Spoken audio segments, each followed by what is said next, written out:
And they're having this really fun conversation on this rooftop while they're trying to steal some stuff. And it says 8 million hero stories in this city. For all we know, that security guy secretly owns a porcupine or something. Wait, the porcupine? Laugh it up, smart guy. You got no clue who the porcupine works with, do you? Let me see. Pointer platypus.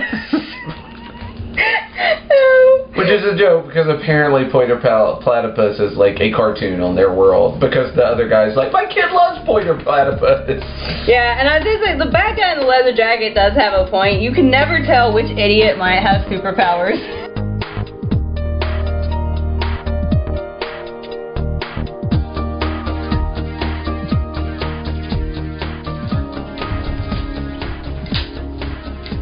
Hello, and welcome to Comic Dissection. I am Cecilia Rose, and with me is Reno Valentino. What's up? How y'all doing? Both a little tired today, so this might be a little bit more of a smooth, mellow type of feel. Yeah, let us know if this ends up being better. We'll suffer for our art all the time. We'll take it. We'll kick it down a notch. We'll do it slow jazz every time we get together. Oh yeah. I don't think I could handle that. We are also gonna make a concentrated effort this episode to try to cuss a little less. This episode is semi-birthday present for my small lady. For a semi-small one. Yeah.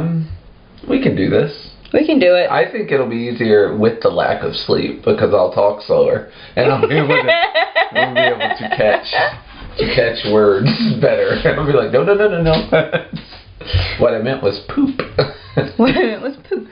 No, so we're reading Spider-Gwen. We are starting with Sitting in a Tree, which is a very pretty cover of Miles and Gwen Stacy kissing on the cover, yeah. And they're both doing it upside down in that Tobey Maguire Spider-Man type of feel. Yeah. Which was very cute, I thought. It's kind of amazing that they got that kiss got so famous, like that upside down. It was a nightmare to film. Kiss. I remember that hearing that like Tobey kept almost drowning. Yeah. All the rain was going into his nose. It's like why it gotta be a rain kiss? Why do people? That's a great question. Why do people think rain kisses are so romantic?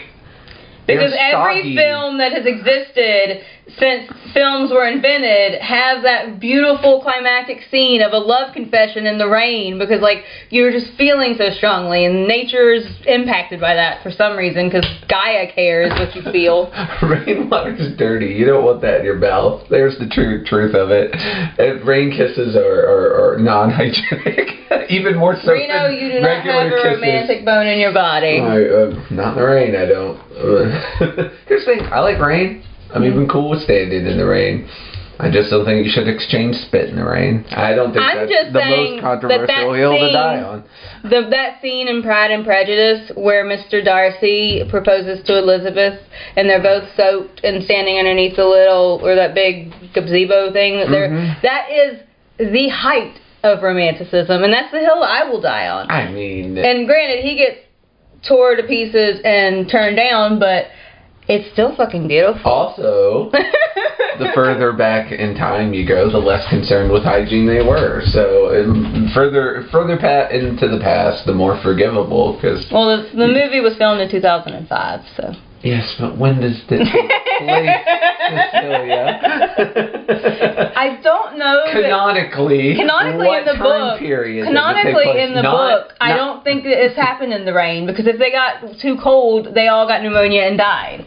So, you know. Sometimes you have to take artistic license for your art. So, anyways, we're reading Spider-Gwen Sitting in a Tree, and Spider-Gwen's Most Wanted and Greater Power. 0 and 1. Yep. And the Sitting in a Tree is not numbered, and where it comes canonically is a bit of a mystery. So we're just gonna kind of smack it down. We're doing sort of this one is sort of a little bit of a one shot because I'm of the opinion, again, I didn't do that much research, that this is one of the, like, it branches off from Gwen to Miles, because most of the story is told from Miles' point of view. Yeah. And unfortunately for you listeners, my daughter's only obsessed with Spider-Gwen. So all that I bought her, I bought these for the Gwen aspect of it. That's not unfortunate. Well, it is if people want more of this part of the story. Right, oh, I got you. Yeah. Spider-Gwen and Miles Morales Spider-Man have become such a, mostly because of the multiverse movies, but also which are fantastic with comic sales and in the comic world, they've become such tour de forces. They've become so popular that it's something we should cover. So here we are. It will be eventually. Maybe eventually I'll buy Miles' Spider-Man. But when I bought this, I bought it for the Spider-Gwen part of it, and so all I have is this one shot for this one story, and then Spider-Gwen. And then we will actually dive into the Gwenness. But you have got Latour and Rodriguez working both on this Spider-Man, Spider-Gwen one-shot and the Spider-Gwen comic. So there is some overlap there as far as creators go. So it starts with a previously high schooler, Miles Morales, was bitten by a stolen, genetically altered spider that granted him incredible arachnite-like powers. Basically, that's what the cool kids are doing these days. Yeah. Stealing spiders. His dad was concerned about his son being safe, so he went to S.H.I.E.L.D. and offered to be an agent of S.H.I.E.L.D. in order to keep his son safe, which is cute. Jefferson's such a good dad. And all of the iterations of it, he really loves his son. It's adorable. Yeah. Well, much like you can forgive the slightly unhealthy relationships in fiction, you can also forgive cop dads in fiction, and it's allowed. Yeah. And S.H.I.E.L.D's the coppiest cops that ever copped. Well, and Jefferson was a cop prior to that too. So, and so is Spider-Gwen's dad too. Gwen's dad is also a cop. It's just one of their many things that bring them together. Yep, they've got commonalities. Yeah. So Gwen was also bitten by a spider, but she's recently lost her powers, and so now she relies on radioactive isotopes called Power-Up to continue being Spider-Woman. And the kindness of one Matt Murdock, a.k.a. Daredevil, but not in this universe, not in Gwen's universe, that is, keeps her in fit fighting form. And I will say this, I'll talk about more when we get into the Spider-Gwen volumes 0 and 1, but I like Matt Murdock as a bad guy. I did not think I would, but I like him. Yeah. I mean, when you think lawyer, apologies to my sister, when you think lawyers, that's kind of where you go, is to the slimy lawyer, especially like city lawyers. Oh, big city lawyer. I guess Matt really could have gone in a number of ways. It's really neat because that's something that's not mentioned in the multiverse cartoon movies. So that blindsided me completely, and I had grown to love Daredevil from the Netflix show, and then his appearances in the MCU after that. I was like, oh, I like Daredevil, and man, to see him as a villain, for a guy who prefers villains to heroes, that's like the ultimate endgame. His final form. Matt Murdock has reached his final form as the Kingpin's #1 lawyer. Yeah.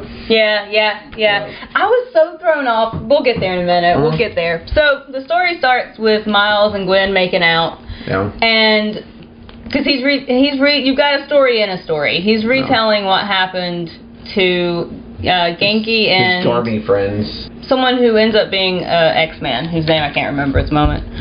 Honestly, those two are not in this story. Genki's important in the Miles Morales universe, and that X-Men guy might be too. But in this particular story, they're just the sounding boards to which Miles is telling the story.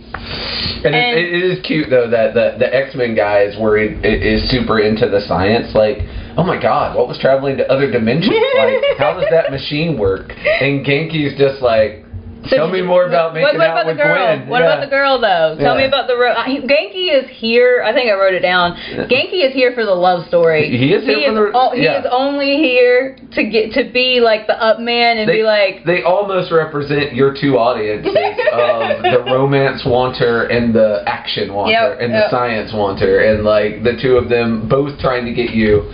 It might even have been the writer talking about how hard it is to write and keep both of those audiences in mind at the same time in this story. And in this instance, I am Genki. I really love Miles and Gwen together. I think that they're very cute, like, and well balanced, honestly, couple. And I was kind of sad about how this ended. I'll get there, but it was frustrating. The ending was a bit frustrating for me. Miles has decided to go to S.H.I.E.L.D. because his dad is missing. This comic takes place right after Civil War, so there's a lot of, like... Yes, my first notice, man, Civil War effed everything up. See, I did it. Civil War. And we find out that trust issues. Miles was on the wrong side of the Civil War, and he was working for Tony. Yeah. It's a pity. I didn't love that part. Although it's weird, like, wrong side, probably not according to S.H.I.E.L.D., I would think. Well, like Tony's side was the fascist side, right? I fought the superhero Civil War, and I was on Team Tony, which is decidedly not Team S.H.I.E.L.D. I think S.H.I.E.L.D. would have probably been on Cap's side, right? I mean, I wouldn't think so, because the government was who decided that everybody has to give their identity to the government, and I kind of thought S.H.I.E.L.D. was the government. But Nick Fury was running S.H.I.E.L.D., and he's always an anti-government guy. Yeah. I think he's more like a CIA, like we're actually more than the government. We're more powerful than the government. We should actually make the rules. So I really like this line that we skipped over by going by my notes. It says, my dad got into trouble. Miles is telling his mom that his dad got in trouble, or his mom's telling Miles that his dad got in trouble because the city gets people into trouble, which I thought was a really good line. New York City, I mean, it works on two levels too, because New York City in general does get people into trouble. Spend a little time in New York City, it gets you in trouble. And number two, in comic books, since 90% of all superhero activity happens in New York City, it really gets you into trouble. It's like living in Gotham City in the DC universe. Like, yeah, you live in Gotham, you're gonna get into trouble. You live in New York City, you're gonna get into trouble. Yeah. There's some places where it's just not safe to be. Right. He's swinging around trying to look for S.H.I.E.L.D. to go help his dad. Mm-hmm. And S.H.I.E.L.D. finds him instead. And Maria Hill makes an appearance. Yeah. One of Nick Fury's proteges who ended up coming into her own power set. Yep. Mm-hmm. I actually liked Maria Hill in the movies. In this, I like her somewhat, but for someone asking a favor, she's really got a little more attitude than I'm happy with. Yeah, well, she describes herself, or someone describes her as a cop's cop, and I feel like that's probably very accurate. And it makes me rethink of the way I think of her. She obeys the rules to a fault. Yeah. But this entire problem comes up because she doesn't obey the rules. She sent someone on a secret mission. Well, I think specifically Miles' dad. Yeah, I think cop's cop can also mean that you're willing to cut the corners when you need to when the corners get in the way of what you're trying to do. And so that she had snuck around and sent Miles' dad. She sent Jefferson on a secret mission to a different universe. And so she gives Miles one of the universe skipping watches, and Miles asks, "Don't you have everyone? Like, can't you ask anyone else?" And this is when she tells him, "No, I can't because it's a secret mission." And at this point, I said, "Tell on this lady." Like, sorry, I'm not usually a snitch, but like, go and be like, "Hey, this lady did a secret mission. Can you get the Avengers to clean up her mess? Why do you she put your dad at risk. He may be dying right now because of this, and you're going to keep her secret? No. Go to the Avengers. It's really funny. Have everyone go save the day. Because Maria makes the comment of assume everyone is trash so you're not surprised. Yeah. But she's the one who's over here manipulating a teenager to do her dirty work for her. Yeah. I did not like this. Made me dislike Maria Hill, but. And so she asks him, "What do you want me to tell you?" Because he's asking like where, like if she knows where he's disappeared or anything. Like, yeah, he takes the watch and hops through.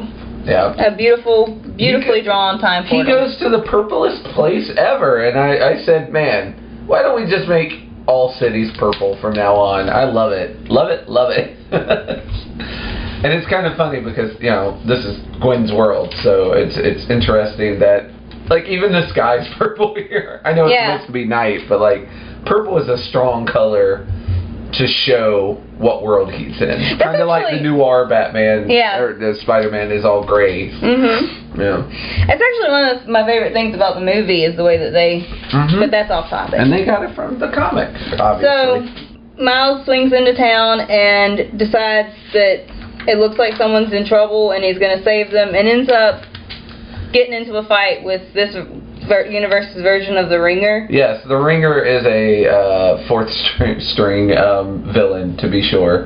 And the whole power is can make rings, and if the inner part of the ring touches you, they immediately constrict. Mm-hmm. Some of them are sharp enough that they can, you know, cut off limbs and stuff. Ow. Can be a dangerous villain, but it's almost always a clown. Yeah. So he even says something akin to like, oh yes, the Ringer in every world, annoying, a pain in the butt, like, you know, just mean things about the Ringer. Yeah, and he has trouble because he doesn't want to hit a woman, but you know, she doesn't have any trouble hitting him. No. And luckily for him, Gwen will hit a woman. Yeah, luckily a woman shows up to hit another woman. She drops in and she's like, I don't know what you think you're doing, but I'm not helping you clean this up. And which, spoilers, she will help clean this up. Yeah. She talks a lot of smack, but Gwen's dependable. Mm-hmm. So I think Genki asks, or one of the two that he's telling the story to asks, who is this Spider-Woman person? Who is she? And Miles says, my future wife. Or at least my future girlfriend. Definitely my future something. Yeah. And I just love that Miles sees her and is like, I'm ready to lock this down. Yeah. That's it. I'm good. Well, that makes more sense when you hear the whole story. I know. Yeah. Like, at first I heard that too, and I was just like, young love, where you can share a kiss or two and you think this is the person you're going to spend the rest of your life with. When you're young, you should get to dream those nice dreams. Yes. So the next comic is 16, and they're all numbered, and the numbers are insane. Cecilia, do you have any idea what that, like, issue 1 was 12, issue 2 is 16. I haven't the foggiest. And then it goes, in order, 13, 17, 14, 18. There is no 15. What the heck is going on? Like I told you, I bought this because my daughter is in love with Spider-Gwen, and trying to get that child to read is akin to finding, like, the secrets of the universe. I feel like there's a joke I'm missing, but the cover arts of these are all really good, and they're always usually just Miles and Gwen spinning around town. But that does not take away from how great they are. They're so beautiful. Yeah, they're very nice. So Miles and Gwen stop for a midnight snack. This is where they have a conversation about fake sugar versus real sugar. Well, that too. Well, yeah. And I was like, man, whoever writes this has some weird, mad opinions about sugar. They are very, Well, they're talking about, like, the differences in the universes and stuff. And Gwen and Spider-Man have met before, I'm pretty sure. Yeah, they had already gone through the Spider Wars. Yeah, the first saving the multiverse experience at this point. And they bond a little bit, and Miles gets a hug panel. Yeah. And then Miles' spider sense goes off because Matt Murdock shows up. And then Gwen has to explain, no, Matt's my boy. Not her boy so much as we have a tentative hate relationship. They're best pals. I actually kind of think Matt likes her a little bit. He's definitely. I mean, I think he'd push her in front of a bus for a nickel, but I think he respects her spunk and her. That's much better because she is not a fan. Yeah. She straight up. Oh, and I don't think he's a fan of her insofar as he's like I could. Like the way villains are always like, I could see a bit of myself in you, like that brash young. Yeah. Young attitude, won't take nothing from nobody kind of thing. But right now he's got her over a log because he is providing a drug that gives her powers because her powers have left her at the moment. Yep, she's having a little bit of anxiety, performance anxiety. It's the best of us. And so Matt also works for Silk. Whose leader is Cindy Moon. the very smooth version, the evil version of Shield. Like, Shield's a cop organization. Silk is a criminal organization, but very similar in that they're very well organized. They got a lot of tech behind them. They really are almost like the mirror universe of Shield. Yeah, it is very much a very, very similar thing. Yeah. Cindy Moon. Yeah. So he gives them some information about where to find Jefferson. Yeah.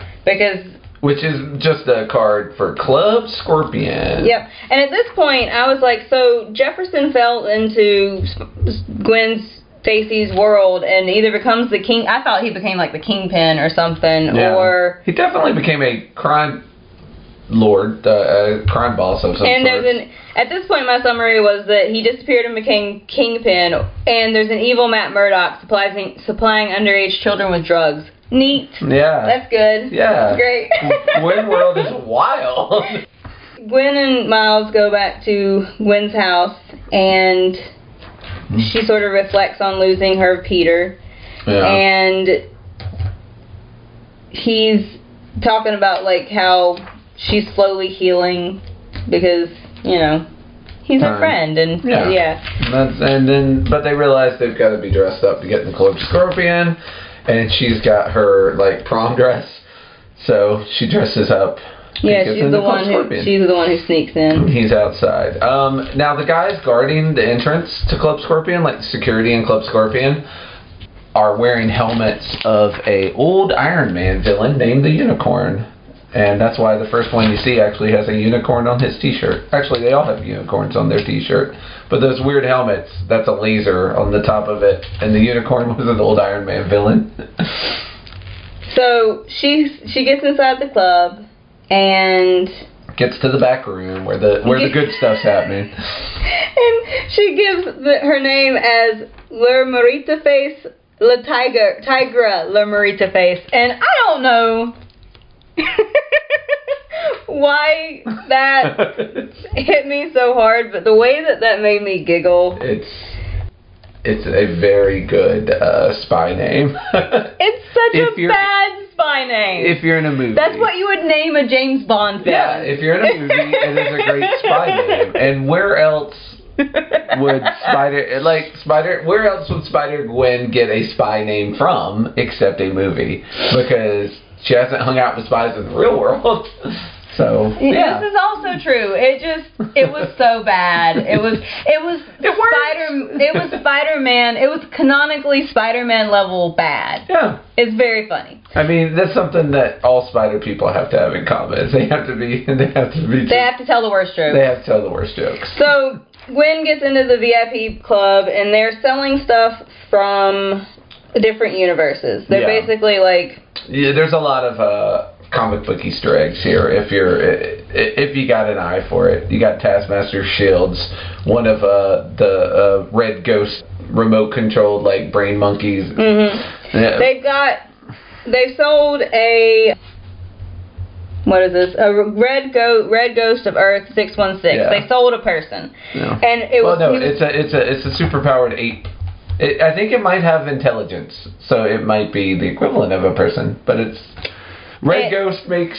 They sold a living thing. Yeah, that is accurate. Yeah. So, then they sold it for 150 million Digicoin. And I wrote down, oh, that's great. The bad guys in this world also have cryptocurrency. Digicoin, digital currency. Digicoin is the champion.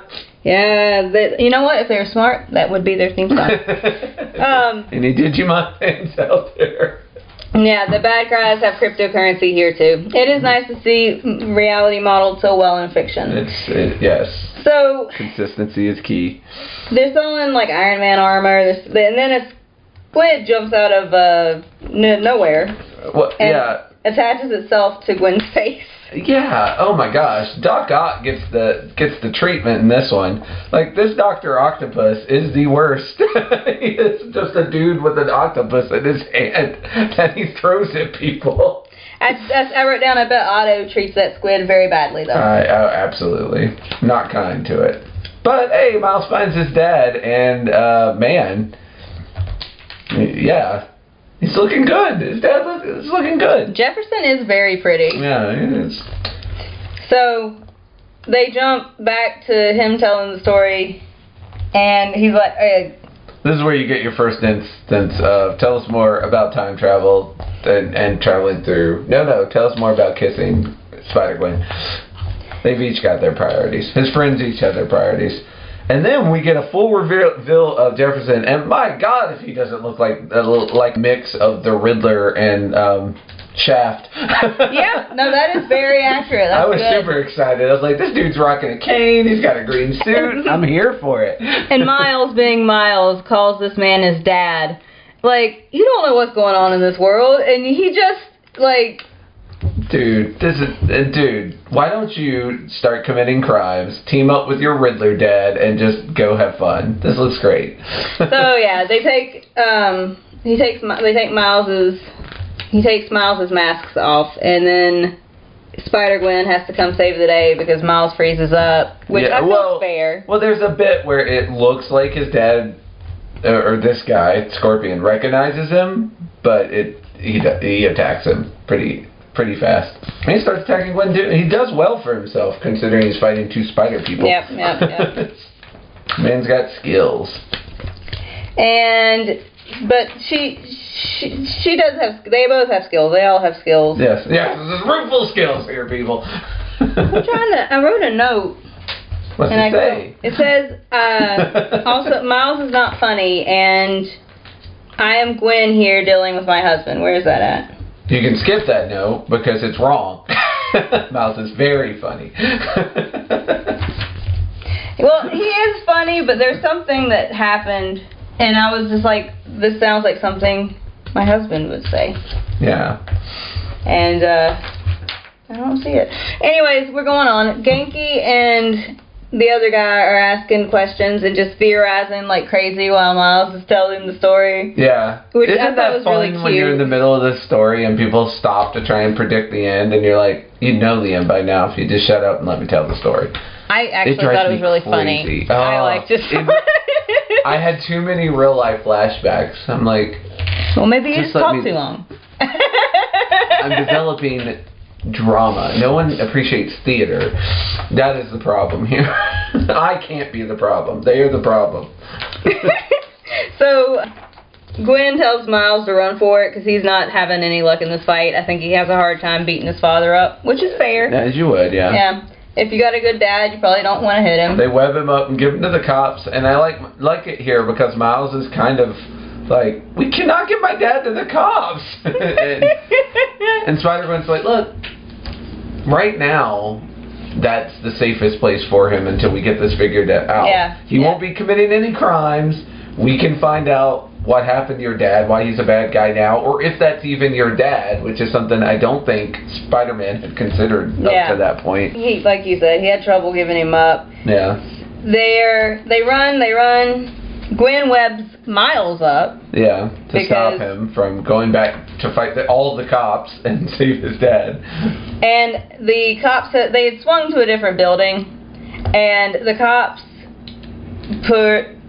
follow them up all the stairs to the building, and Gwen hits the button on the teleporting to other dimension button. Yeah. I believe it's the I wrote down, imagine running up all those stairs and then having the spider folks dematerialize in front of you. Do you know how infuriating that would be to like all of those steps? Yeah. And then they just gone.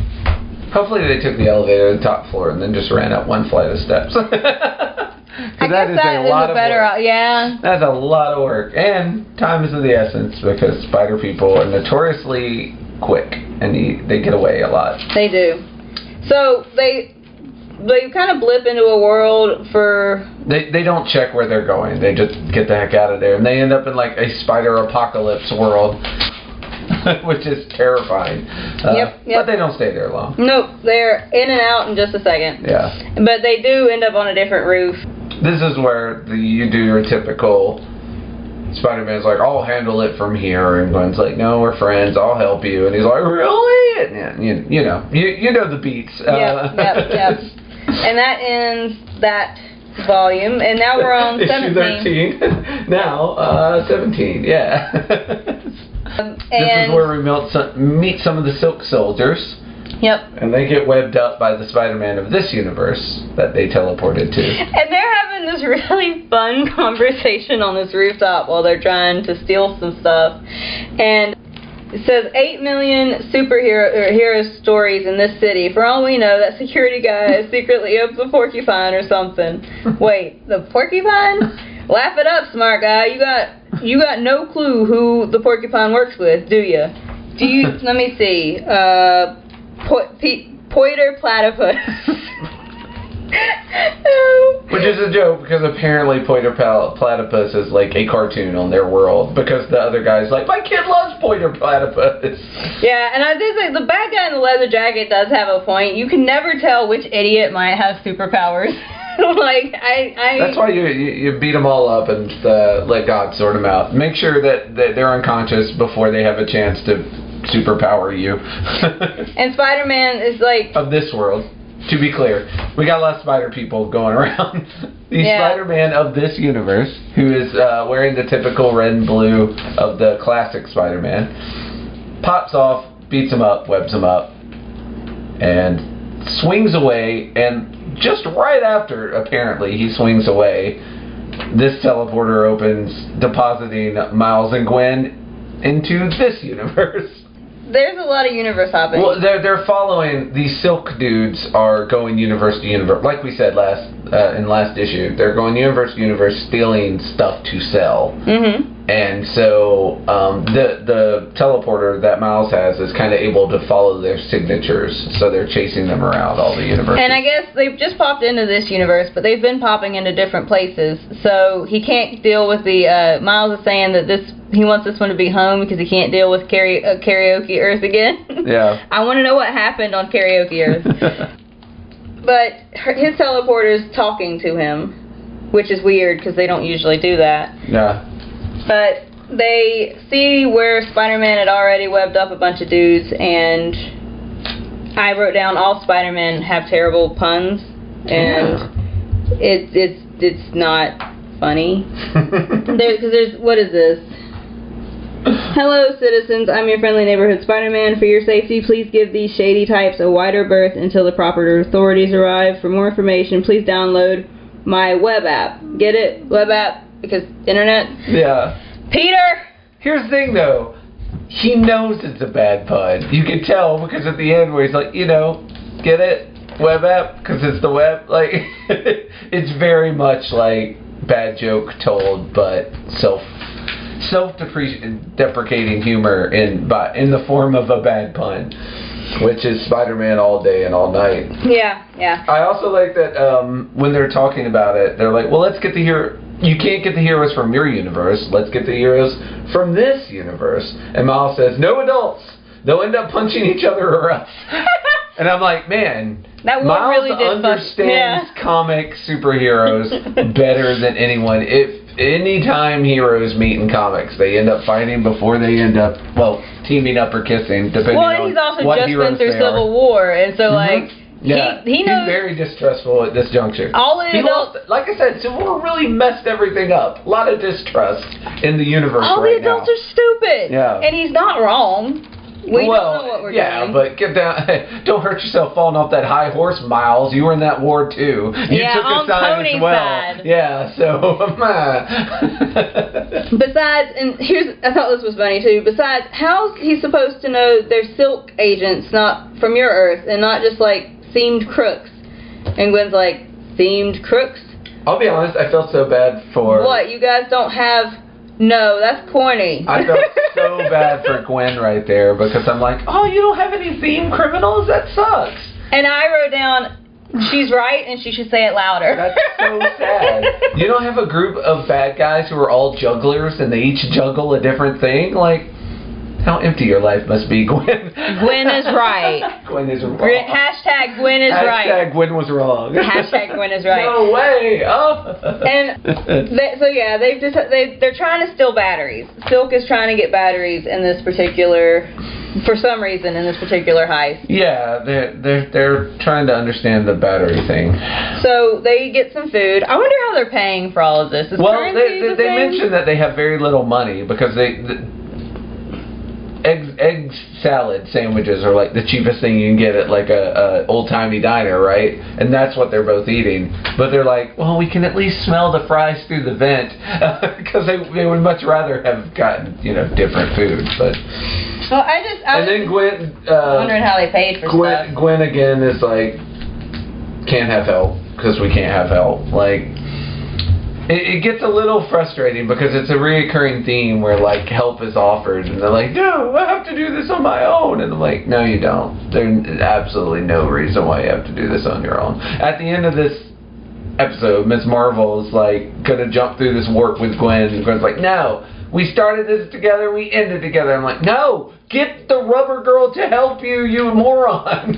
Like, why are you doing it? Frustrates me so much when don't even have her show up. If you're just gonna have her show up and then go, no, I must do this alone. Like, don't even have her show up. Why put her there? Yeah, why put her there? But I know why, because obviously Ms. Marvel and Miles have some sort of history because he does the awkward, two of my girl crushes are talking to each other. This can't end well for me. I also just want to point out or acknowledge the rightness of my claim that Spider-Punk and Miles look too similar at the bottom of the egg salad page. Like this. Yeah. Like they are. I really enjoy the fact that they changed Spider-Punk's image in the movie. Yeah. Because I feel like that would have gotten confusing. Yeah. So. Spider-Gwen's got a type. Look. No. I don't think Hobie saw her that way. We'll get into it when we do the movie. Fair. They've sort of figured out that what Silk is trying to do is just teleport different things from the different dimensions. Yeah. So that they can kind of hold the multiverse hostage, which is actually a really good evil villain plan. It's not a bad plan. And Jefferson gets one of his goons back, and they did a bad job, so he just kicks him back through the portal. Do it again. Do it right this time. Yeah, you ain't allowed back here. Yeah. So they decide to keep. This is when Ms. Marvel shows up. Yeah, this is when Ms. Marvel shows up. And poor Miles has the awkward, like, I don't like two girls I'm interested in talking to each other. Stupid spider sense. This is totally dangerous. Yeah. Yeah. You don't call, you don't write. The champions got worried that something was wrong. He's like, just duck under the... He is literally, like, trying to hide his face behind a fan or something. Yep. And, yeah. He's not having a good time. Yeah. And there's a very sweet point where Gwen and Ms. Marvel are talking about Miles, and she's like, look, I can see you obviously got some feelings for my boy. Just don't hurt him. Be good to him. Yeah. And I was like, oh, Ms. Marvel. Ms. Marvel is pretty good. You're looking out. Yeah. So they chase them down to their next heist, which is batteries again. Because ironically, all this, like, tech they're stealing needs a ton of batteries to run, which I think is very funny. Nothing worse than when your device runs out of batteries and you gotta get more. What was it? Yeah, Miss Marvel gave her the shovel talk. Yep. But she's saying something. I forgot about this part because I wrote this down. Mm-hmm. When Miss Marvel's giving her the shovel talk, Gwen's trying to get Miles to hurry up. And she's talking about how it's easier because it's another person who knows what she's going through, and Gwen is like, why can't Miles and I be friends? And Miss Marvel's like, my parents are friends. Yeah. I like Miss Marvel. The short answer is because of the way you look at each other. But I could give you the long answer. But my parents are friends. And you can also be friends. You can be friends and love each other. Yeah. And be in love. And actually, I feel like good, healthy relationships probably start from a friendship kind of place. There, like, you have a good foundation to build off of. But you can't see this, but I'm shrugging. Maybe. I don't know. Anyways, I do respect that Gwen doesn't do feelings, because she is so ready to jet from that conversation. I feel like she saw the bad guys and was actually kind of relieved. Super happy. Yes. I can't talk about my feelings, but I can kick some butt. And can kick some butt. Look at you. Doing great. No, I'm not. So, they kick these silk people's butts again. Yeah. And then one of them is like trying to teleport home, and Miles like jumps on him so that he also can teleport with him. And Spider-Gwen is of course going to follow them. Miss Marvel's like, you don't know where that leads. It could be anywhere. And she's like, no, I have to go. And Miss Marvel's like, I'll come with you. And this when Spider-Gwen's like, no, we started this together. We ended it together. I'm the only one that could save him. I'm like, no, you aren't. Literally anyone with a mask and a punching ability can help in this situation. Please don't leave Miss Marvel behind. Guess what? They leave Miss Marvel behind. And that's the end of that issue. You feel better? Ugh. Are you? No, it's just. What was Miss Marvel there for? Just that awkward talk. Someone had to give Gwen the shovel talk. Although I really do wonder how Miles knew about it afterwards, because this story is supposedly from Miles' point of view. That's a good point. Yeah. Maybe they talked about it because we go into issue 14. On the cover is this beautiful, just married. Picture it's so pretty. This one might be my favorite. Like, there are a handful. I think it is mine. They're in their spider costumes, but also in Miles is dressed as a groom and Gwen is dressed as a bride, and they're swinging through, and his like top hat's flying off behind him, and it's very fashionable. So we're back to the Brooklyn Vision Academy, and they are back in the room, and Miles is talking to Genki and the X-Men. The questions are, what's it like to travel through dimensions, or what's it like to kiss a girl? Those are the two questions fired at the same time. So you chase the bad guys back from the other Earth, from our Earth to another Earth. And Miles is saying, yeah, I did that. And then he says something in Spanish, which means, because I had to look it up, the Spanish here says, running around like a chicken without a head.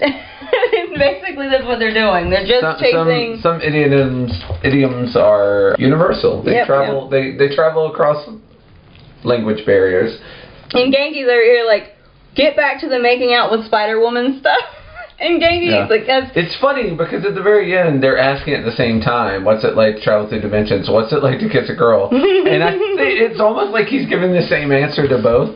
Honestly, you ever been flushed down the toilet? And I'm like, yeah, I guess you could call that the answer to both questions. Yeah.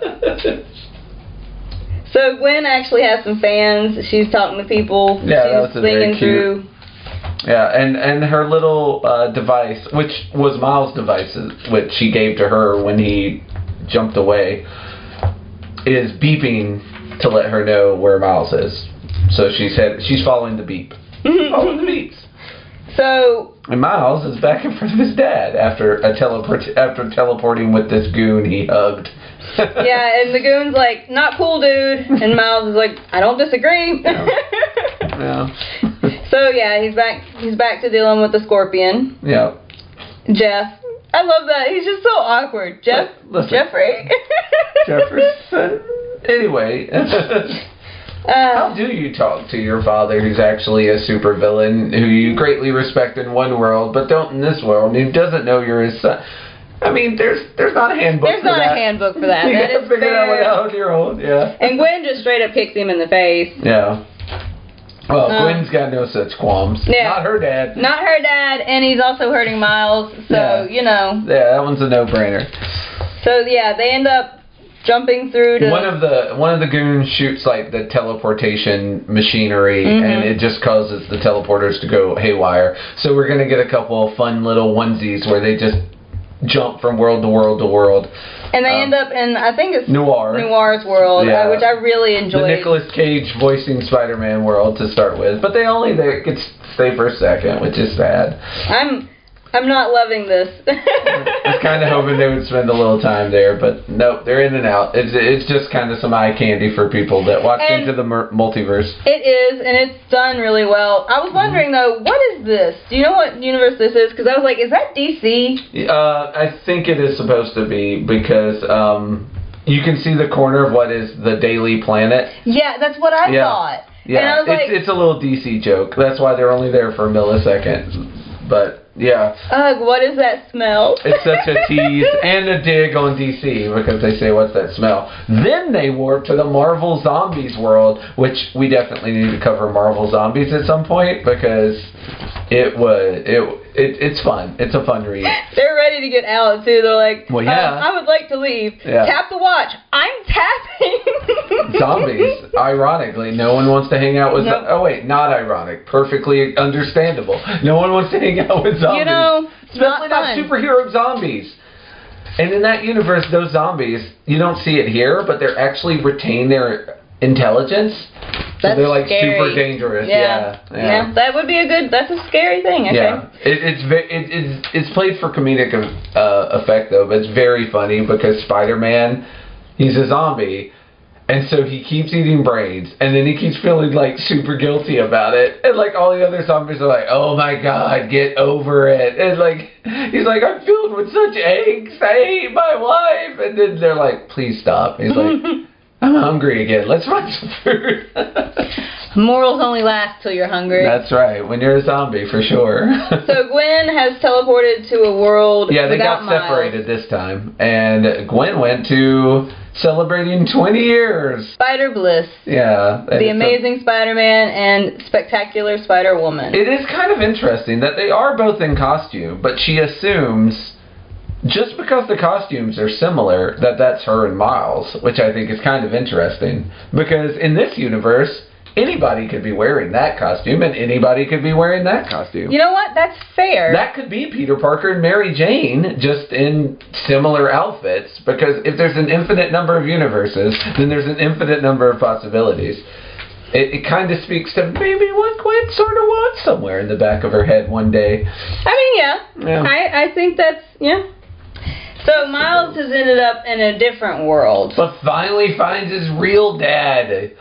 Yes, thank God. He's been yelling, "You're not my real dad," to this Scorpion dude all this time. And he finally finds his real dad. So... that takes us to issue 18, of course, because chronological order. That's how numbers work. Are you bitter about a few things, Reno? I just wish I understood the numbers. So... we're back. Please, someone explain in the comments about the numbers. We're back to Gwen, and she's in a very brightly lit utopian world version of New York City. It's so nice, and we get a Poiter platypus. Hey, you know what? The angst that Gwen goes through, she deserves. Oh no, what I mean is it immediately raised my dystopia radar. I'm like, this is not. It's something bad happening down the street. It's the old cliche of it's quiet, too quiet.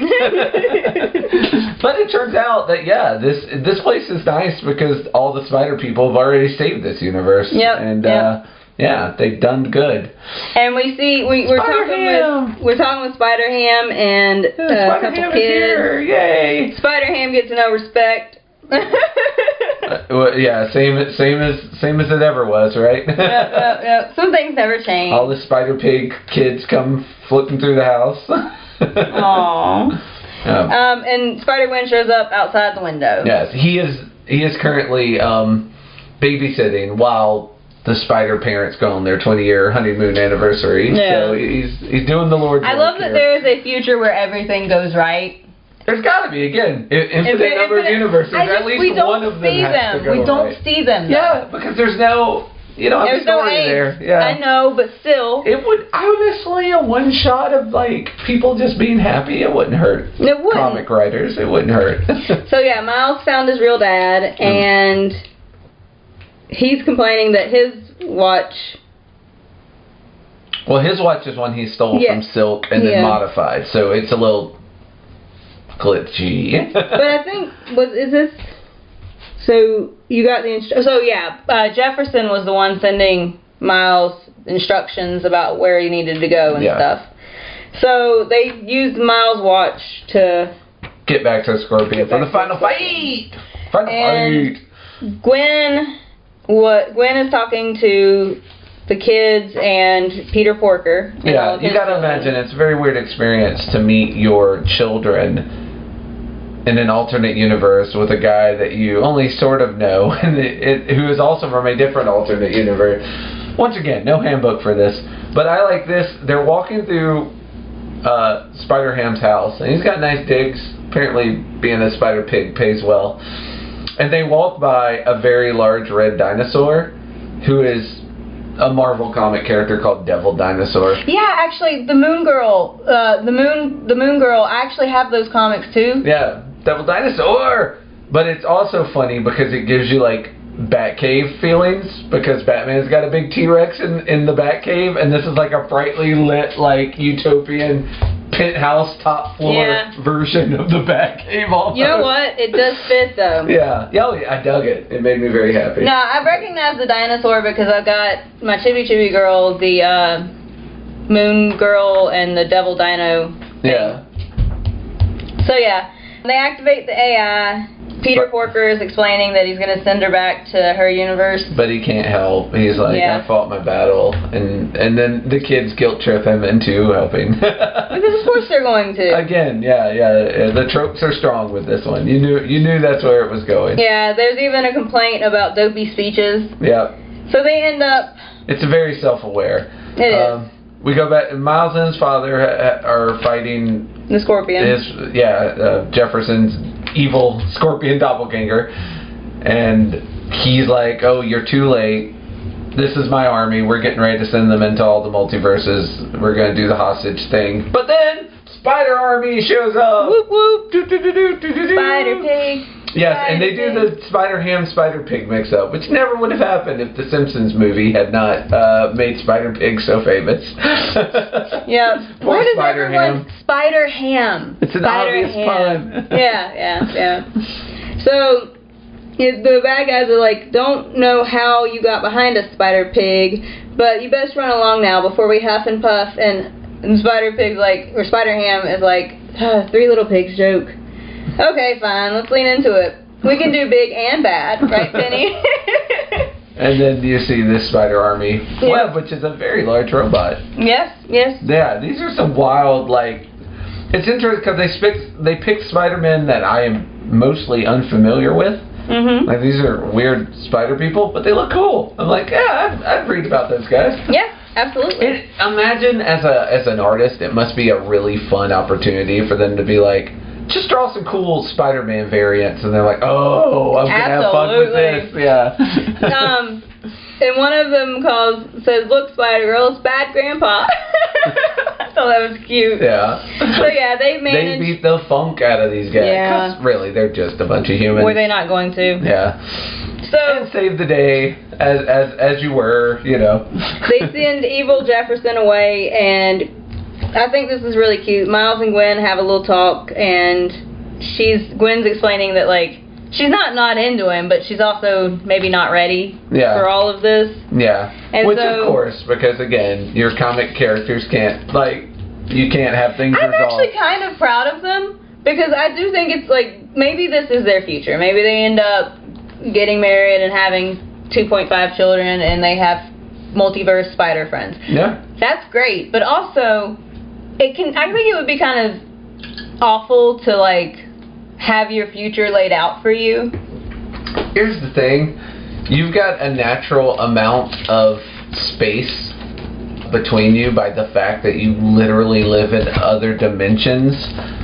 I feel like also putting all these other, like, roadblocks and labels on it.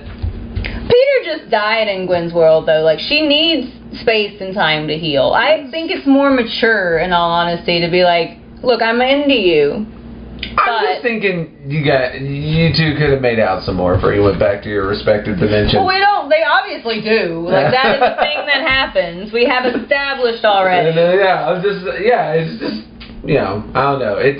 I get very, very tired of, again, it's a trope. It's the will they, won't they trope that, especially in comics where you kind of know the characters have to stay a certain way.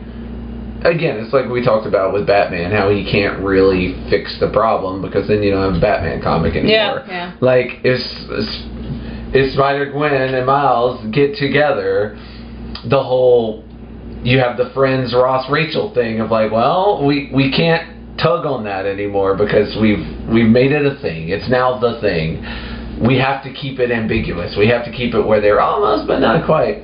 I'm not saying that it's not sensible for the characters. I'm just saying it's leaning heavily into a thing that I feel like 15 years from now they are still going to be like, I don't know, maybe one day. It's like, There is definitely an overuse of that trope. Yeah. I'm not going to argue that. But we're early on, and we can forgive it. We're early in at this juncture. At this point, for the characters, I felt like it made sense. Yeah.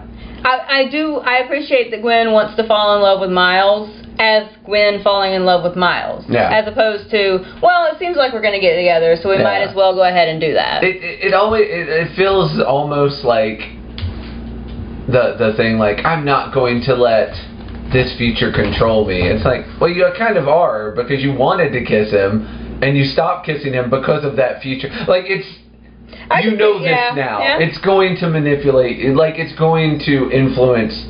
You can't close Pandora's box again. You've got this knowledge that in one universe you end up with this person. This is fair. Whether it means something or not, you can't. Like you said, you have to decide for yourself.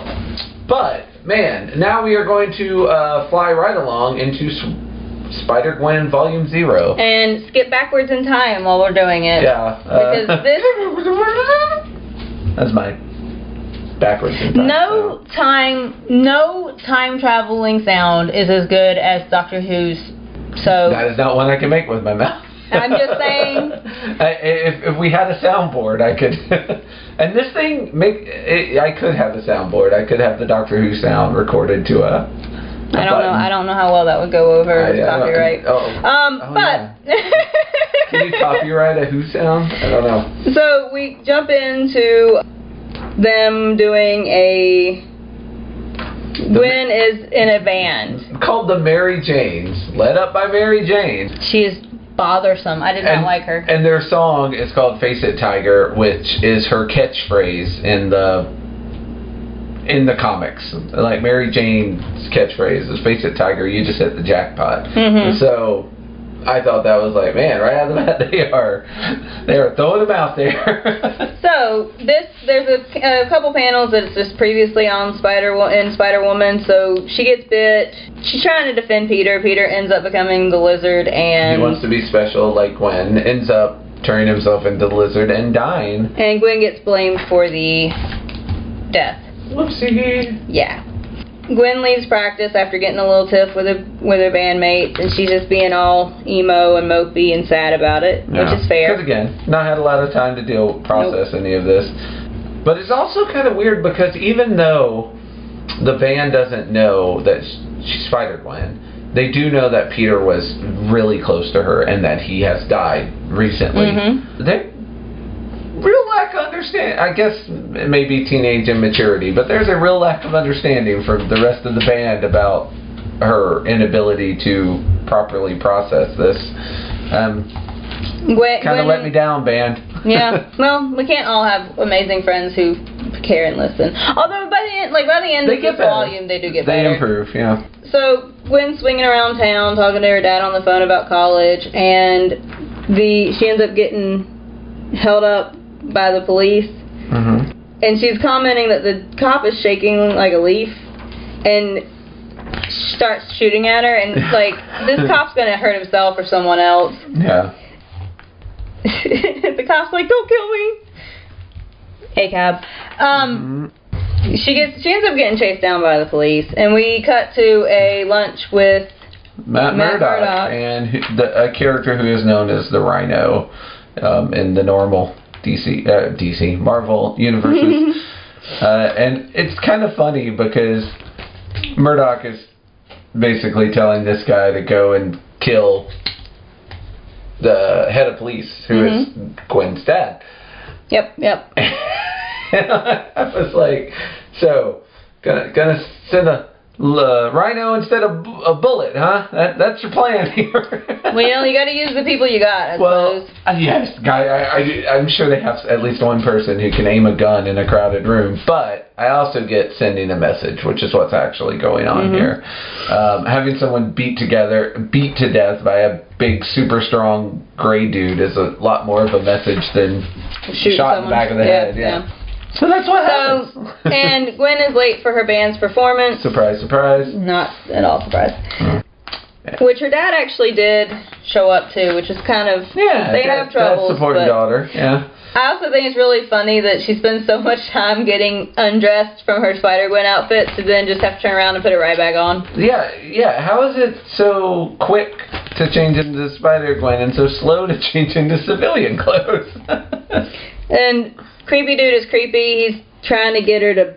He says, ha ha ha, dance with a Alski, bump and grind, yes. So, yeah. You know, that's a child, man. Well, given. Can't really know in a full body costume. But also creepy because he says to Jefferson, not Jefferson, that's Miles' dad, says to her father, like, oh, your daughter, don't worry, I'll take care of her. So, yeah, he's pretty creepy. Yeah. But Gwen punches him. Many times, yeah. Yeah, well, Gwen takes care of him, basically. Yeah. And then her dad pulls a gun on her and does a cop thing. And she does the face reveal thing. Well, he does a cop thing where he's like, I see a weapon. He calls it in as she has a weapon, which is just... Spider abilities. Yeah. Weapon. So yeah, she does the face reveal thing, and... He lets her go. Yeah. They're taking Family Feud to a whole new level, though, I swear. Yeah. And so right down here we get... Just a little teaser for... the end of the Spider-Verse. Yeah, trade paperback. That's what that TPB means. TPB, trade paperback. But yeah. Which is technically what we cover most of the time when we say graphic novel. It's actually just a bunch of the issues of the comics smushed together, which is technically a trade paperback. So in between this first issue, which I guess is issue 0, and issue number 1, the whole Spider-Verse stuff happens. Right. So it says to be continued in Spider-Verse trade paperback. We don't see any of that. But if you saw the movie, basically that. You got a general idea. And then when we cut back to the comic, we got Hobie doing some spray painting. Yep, they vandalizing some stuff, and unfortunately the Vulture shows up and kills the cop and gives Vultures a bad name. Yeah, Vulture is extra creepy in this. He is, but also again, my same complaint with Vulture from before. Vultures are an important part of an ecosystem. I am here for vulture rights. Not this creepy dude, though. Yes. And then we meet Spider-Gwen's arch nemesis, the Bodego Bandit, also known as the Hamburglar. Yeah, he is basically the Hamburglar. Anybody's familiar with the old McDonald's commercials? This dude is dressed like the Hamburglar. I didn't. Oh my, wow. I actually... I put off writing it in my notes because I was so sure Spider-Gwen was going to say it. And she never did. And I was like, cool, I came up with that. You know what? We don't even know if Spider-Woman's World has a... Hamburglar is also pretty old. Well, or even if they have McDonald's. An old McDonald's. She doesn't have Netflix. Mascot.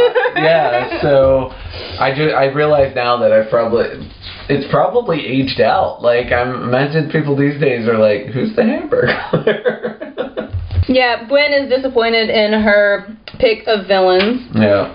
So, they're in the hospital with Foggy, which I guess is one of Matt Murdoch's friend, Foggy Nelson. He was big in the Netflix show. Yeah, that's where I recognized him from. Friend, yeah. And we meet Frank Castle. Yeah, Frank Castle, a jerk in every world. Like, there is no world in which Frank Castle, a.k.a. the Punisher, is not a complete jerk. I wrote down Captain Frank Castle. They really do just let anyone become a police officer, huh? If you're mad enough, yeah. Gwen is at the bodega, and the Mary Janes have taken the world by storm. Yeah, without her, sort of. Well, yeah. Kind of, yeah. Mary Jane. She's trying to get an award. She's like brought the cash register back and was like, yeah, there was money in that. Now there's not. A good deed, there's your reward. A good deed is its own reward. Mary Jane just seems really extra. Yeah, it seems that, you always have the band, and one of them is the prima donna who wants to be the star of the show. I mean, it's called the Mary Janes. The other three don't even get names. They're just also like Tom Petty and the Heartbreakers. It's like, it's about Tom Petty, folks. Yeah. Well, and because of that, Mary Jane's having a little bit of a fit, and the other girls kind of just take a break from her and kind of leave. Yeah, the band seems like it might be breaking up. And J. Jonah Jameson is also trash in every universe, just so you know. Yeah, that has not changed. Somewhere in here they say girls are enough trouble without guitars, and I'm like, oh, I feel seen. This line spoke to Reno in particular. Yeah. So Gwen's listening to J. Jonah Jameson go on about how much she shucks, and a bad move. She's going to Vulture's old apartment and finds out that he used to work for Tony Stark, I think. Or Oscorp. It says Mr. Z. A little later on. Okay. But anyway, he stole tech and he's trying to get noticed and attention. And so Gwen's like, Spider-Gwen's like, it's all about ego. Well, I'm going to hurt his ego. And then starts just spray painting like mean messages about the Vulture all over town. Vengeance through graffiti. Nice. It's the way to go, honestly. And it works because he shows up and they have another fight. And Vulture's like, it's not about that at all. And then proceeds to make it all about that. And this is a very interesting, because this Vulture has like a gas that kind of follows him around that seems to have powers of some sort that I'm unclear on.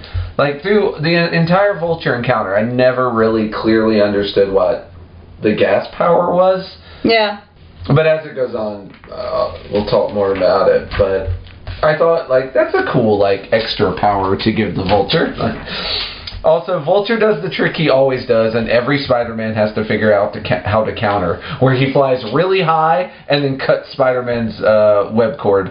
Yep. He does it in every single thing, and every Spider person has to figure out how to counter this trick, because, it's Vulture's, like, favorite move. Well, if you fly and someone's hanging on to you, you go really high and then you cut them loose. Yeah. It makes sense. Oh, I'm not saying it's a bad move.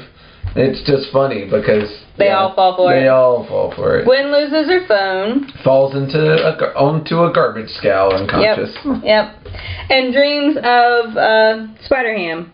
And all I can hear when I see Spider-Ham is John Mulaney's voice. Yeah. That is all that... It's fair. Everything I was reading in that weird voice John Mulaney does. But yeah, she hit her head pretty hard. Yeah. And so hard, in fact, that she sees Spider-Ham when she wakes up. Yeah. And he's not there. That's the important part. Yeah, this is not a universe hop. This is she hit her head too hard. Yeah. So we go to part 2 of Most Wanted. And he straight up, Spider-Ham mentions one of his villains is Baron Zebro instead of Baron Zemo. And like, that's beautiful. Spider puns in every universe. Every universe. Yeah. There was something we missed where, in Spider-Man Gwen, Miles Morales, the one we did before, where one of the goons is like, oh my god, I was in a universe of animals, the puns, and I was like, oh look, it's Cecilia as a goon. Facts, though. It's Cecilia, the goon version. But yeah, basically Spider-Ham is trying to talk her through waking up and telling her she needs to have a life both as Spider-Gwen and as Gwen. It's basically what happened in that one Spider-Man movie with Tobey Maguire where he decides to stop being Spider-Man and just be Peter. He can't balance the two lives. And instead, because Gwen is also having trouble balancing, she decides she's just going to be Spider-Woman, and just Gwen Stacy is not a priority. Not a priority. Yeah. But she also realizes she lost her phone. Yep. Luckily, her father finds it and is immediately furious because of the situation it puts him in, where he has to hide evidence in front of 2 of his other cops, one of which is, of course, Frank Castle. And one is a lady that he's been working with for quite a few years. Yeah. Who knows him really well and seems to like him pretty well. I feel like those 2 might be something further down the road. Yeah, I feel like they could be. They're dropping little hints to that. And we cut back to Gwen petting a kitty, Miss Murderface. I like Miss Murderface. Yeah. She's a good cat. So you can tell because it's a cat. That's all right. Yeah. So she's having a bit of trouble. What with the bump on her head and, you know. Yeah, the hallucinating. It tends to hamper your mood. Her friends from the Mary Janes are there. And Mary Jane is very funny because she's like, she's super petty, but also super complimentary. She's like, oh, God, look at you. Like, in that old raggedy sweatshirt, you look amazing. How do you look amazing in that? Like, yeah, Mary Jane has a lot of self-esteem issues. She wants to be the lead singer, and no one else should get any attention. But Gwen's a pretty girl and makes everything look super cool, and Mary Jane is not here for it. But Mary Jane does tell her that we can't do the band without, like, has a real heart-to-heart moment. Like, all right, I'll admit it. We need you. You're the best drummer. We can't do the band without you. And Gwen kind of just staggers out like, I'm sorry, I can't deal with this right now. Yeah, this is not a priority at the moment. There are literally bigger fish to fry. Yeah. Speaking of a fish, we meet Fisk. We cut to Fisk being interviewed by Castle. Yeah. So they have what I have to think is one of the dumbest conversations ever in comics, where basically Frank Castle and later Gwen's dad are both like, Kingpin can't be behind this. He's in prison. Like, yes, no prisoner has ever been able to smuggle out any information or messages out of prison. It's just never been done. It's like, oh, no, wait, it's always done. How are you surprised by People run gangs from prison. This is not that hard. Well, apparently, the cops on this beat, it is the first time it's happened. I guess there's always got to be a first time. Matt Murdock is Fisk's attorney. Yes. Who cuts in onto this interrogation to remind the police that they can't just do whatever the heck they want. Yeah, good cat. Thank you. We also cut to Matt Murdock just bloodying up the Vulture. Yeah? Yeah, he is not kind. Yeah, because basically Vulture's like, oh, I was going to kill Spider-Gwen, get some attention from the Kingpin. Matt Murdock's like, hey, Spider-Gwen lives because Kingpin wants her alive for some reason. I don't pretend to know what that is, but hey, why don't you get Spider-Gwen and bring her to me, and we'll all talk it over. So Vulture's got his new marching orders. Yep. So we cut to Gwen and there's Spider-Ham having a nice little conversation, and Spider-Ham's eating a corn dog, and Gwen is like, look, I know you're imaginary and that's some kind of terrible metaphor, but it's still cannibalism. He's like, no, only if I was eating a Porky Pig corn dog would it be, because it's a cartoon. So, yeah, Spider-Gwen and her illusion are swinging through the town, and I wrote down here, so Gwen came back from the multiverse to a city that thinks she killed her best friend, whose death she does feel responsible for, to her dad trying to arrest and or kill her, apparently. She hasn't talked to him since the whole reveal scene. Yeah. She revealed her identity, got kicked out of the band, re-invited into the band, and is trying to stop Vulture in the hopes that the city will like her again. I know adversity makes you more empathetic and sympathetic and all that, but give the girl a break. This is basically just Spider-Man, Spider-Gwen, Miles Morales, Spider-Man. It's all about piling it on and seeing how much these heroes can take before they break. It's a masochistic comic, really. It is so. All the Spider titles are like that. Like, It was such a rough. Like at this point, I was just like. I will say I like that there's real world repercussions for having a concussion. Most comics do not deal with that, but like, yeah, Gwen's having some real problems. We go to Pops talking to Frank, and basically it's I have a daughter, she's troubling, and Frank's like, look, if you're not about this case 24/7, get out of my face, rah. Yeah, Frank's got some issues. And Gwen gets her phone back. And finally talks to her dad. What is this? Well, that issue ends with her getting ready to talk to her dad. Gwen was looking for him. Yes. Once again, if you're doing a trade paperback, page numbers. It ain't hard. Please, God, page numbers. Yeah, we're in part 3 now, and we're at home. Yeah. They finally went home, and her dad's telling her that she can't be Spider-Gwen anymore. Yeah. And she's like, I have to. I'm the only one that can. With great power comes great responsibility, you know. But her dad's not the one giving her the speech, ironically. Yeah, she's actually pushing back against someone telling her not to do that. Her dad's telling her that she doesn't owe the world, like she doesn't owe the city anything. She doesn't owe anyone anything. Yeah. And Gwen's explaining that she watched Peter die and that it has left a profound impact on her. Yeah. She's complaining. She's basically talking about how she's gonna stop being Gwen and just be Spider-Woman. Yeah. That's the decision that she has made. And Vulture interrupts. Well, maybe this is the part I wrote down about. It was like, hey, Gwen, honey, look at me. No matter what you've become and no matter what you can do, you're still human, and humans can make mistakes. Mm-hmm. And I was gonna give Pop some points for that one because he does. Like, he genuinely loves his daughter. Oh no, really no doubt about that. Yeah, Vulture interrupts, and she becomes Spider-Woman, proceeds to attack. Yeah.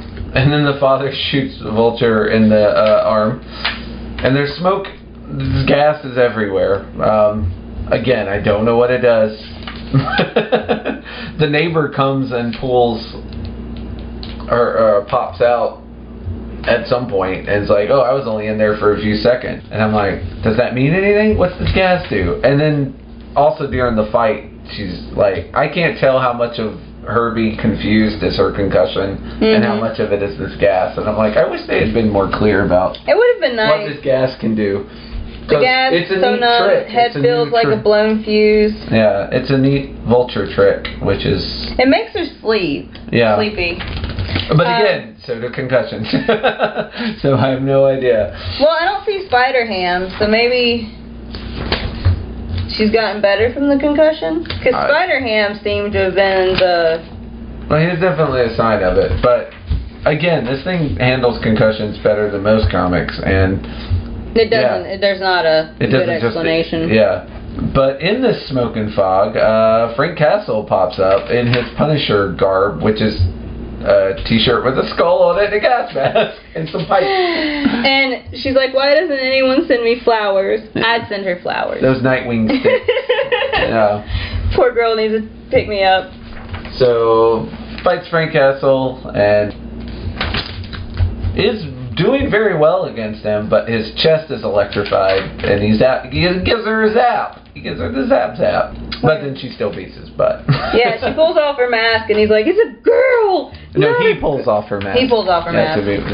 Where is this? Because she says something. At some point, she calls him a fascist, and I wrote down that Gwen Stacy is based. Also has a perchance for the obvious. Well, but still. Although I guess the Punisher logo doesn't mean fascist as clearly in this world as it does in ours, sadly.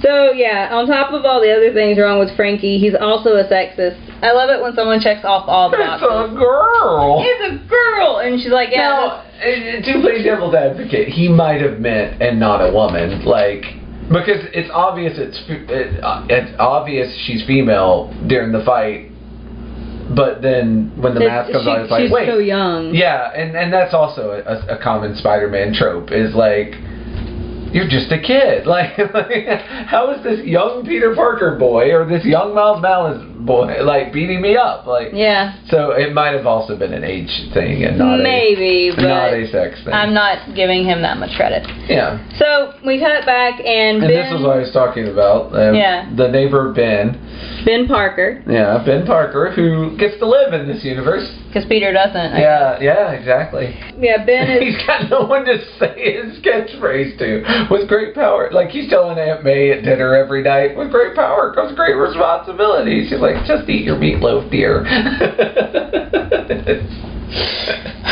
So, her dad's name is George. It's nice to have that established near the end of this. But I wrote it at the top. George, Gwen's dad.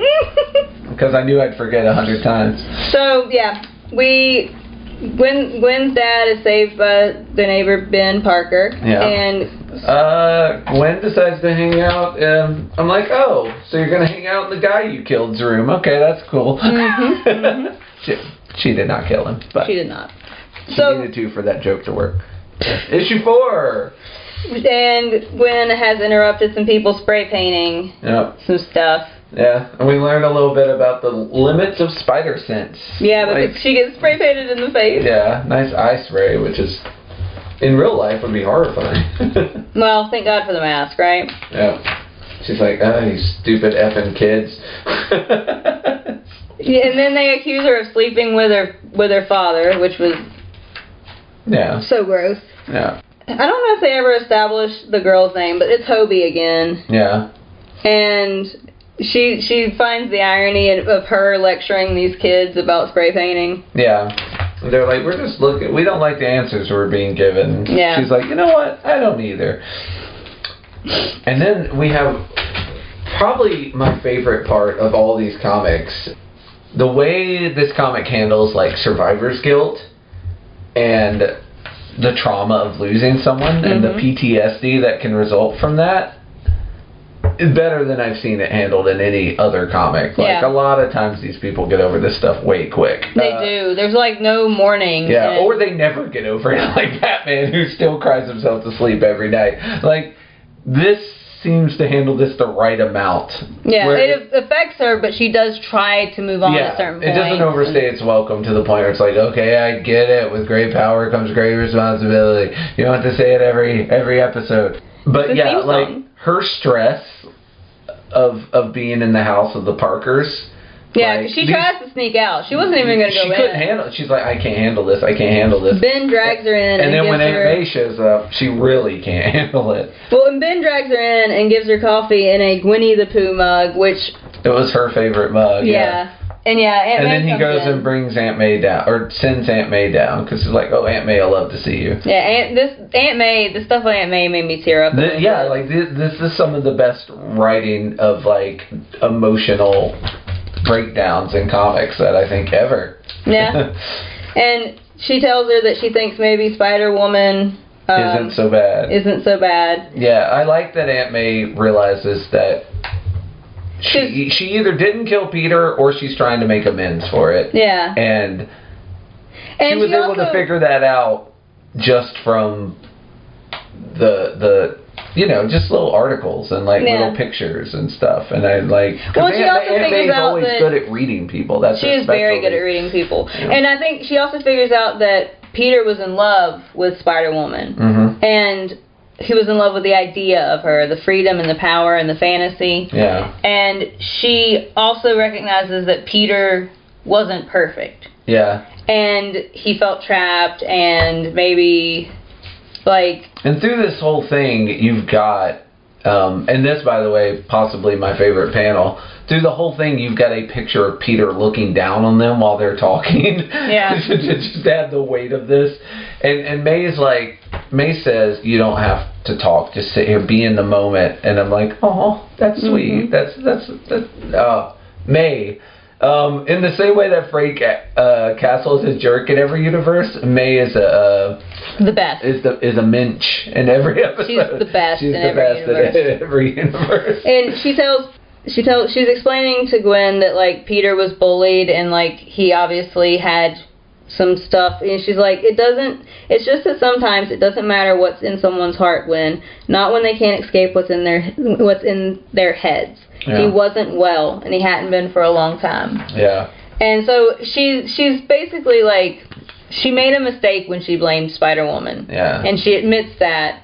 And it's also interesting that this is kind of the toxicity of bullying. Mm-hmm. Because a lot of what turned Peter into the Lizard was trying to get past being constantly bullied and downtrodden and treated horribly by people.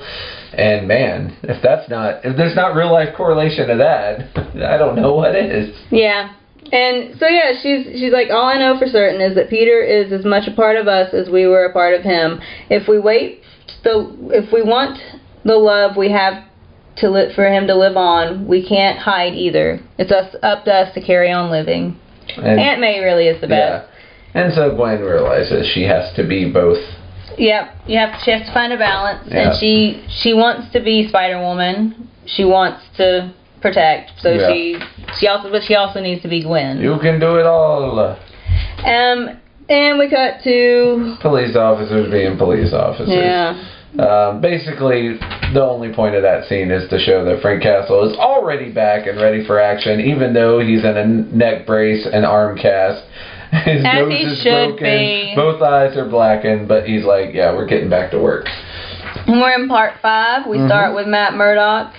He's been given keys to Le Chat Noir. Yeah. This might be my favorite take on the Black Cat. I was going to say, I wrote the best part of alternate realities is seeing how they subvert expectations with characters that you know.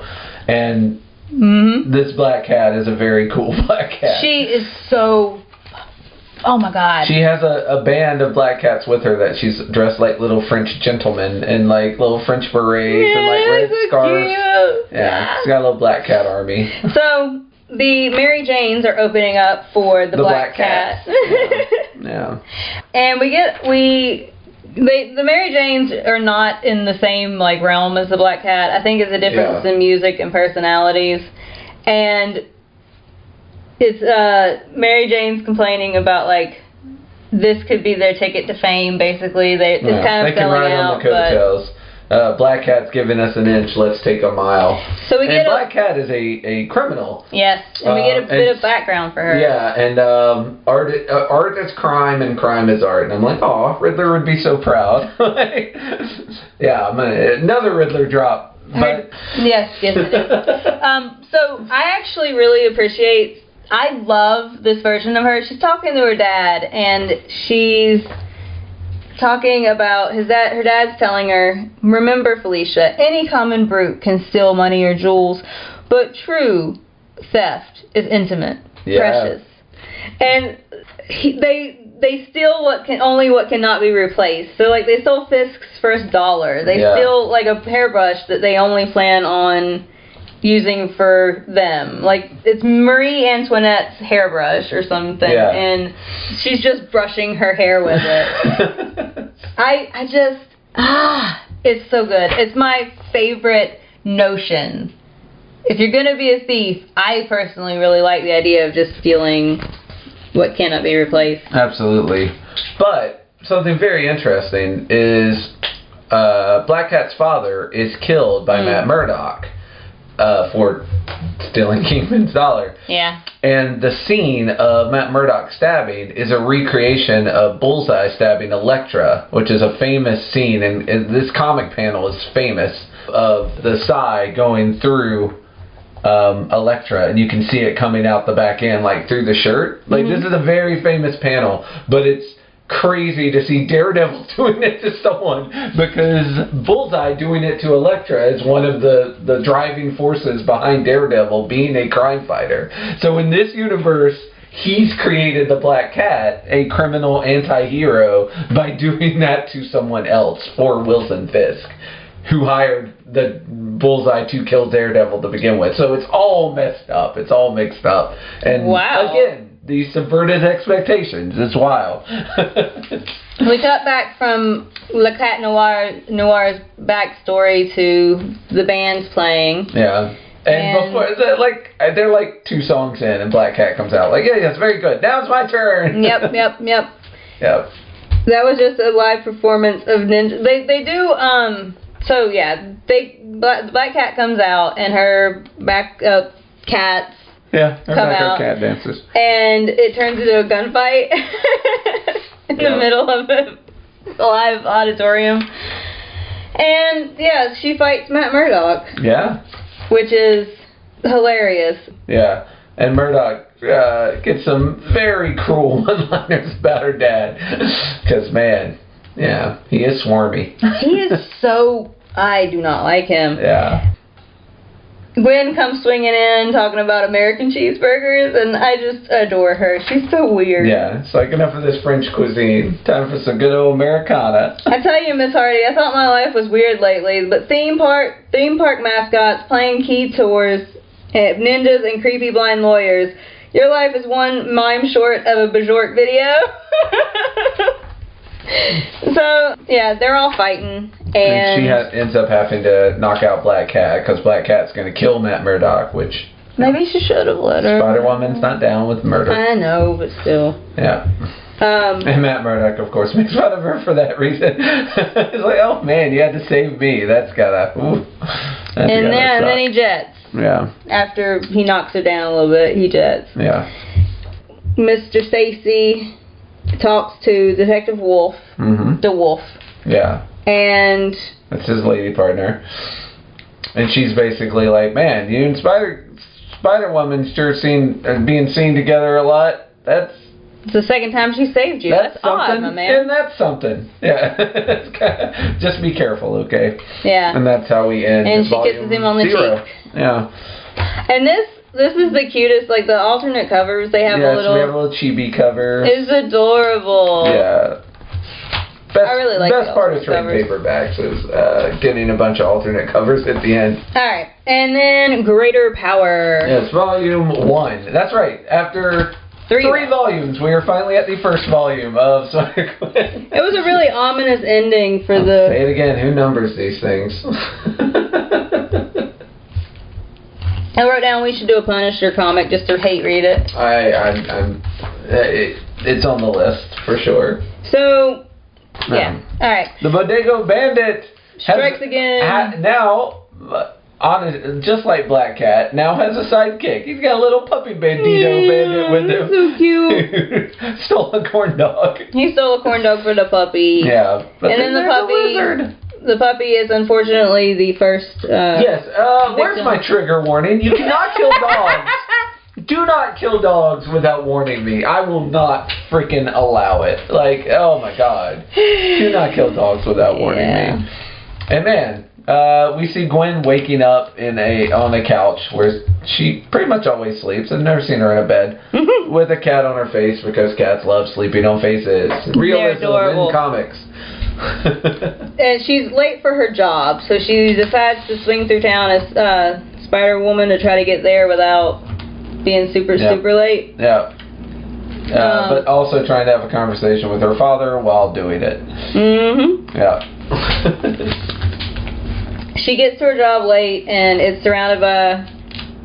Luckily, it got robbed, so no problem. Nope. Yeah. It's good when you're late for work, but work got robbed. You're okay. Problem solved. The giant lizard ate everything, including the puppy. Sorry for not giving you a trigger warning. Poor puppy. He had a little bandito hat, a little bandito bat. It was so cute. He was very cute. Gwen Stacy's dad is talking to the wolf again. Mm-hmm. And they're talking about the fact that he's saying that he thinks that Spider-Woman didn't kill Peter. Yeah. And she's like, well, we wasted all that time and money. And he's like, well, it's still my case. And she says, no, it's Frank Castle's case now. Yeah, we gave it to someone who's obviously more sane and level-headed. Frank Castle! the dude who we found unconscious in a skull t-shirt that was hooked up to electronics and a gas mask. That guy. That's the guy we're trusting with this case.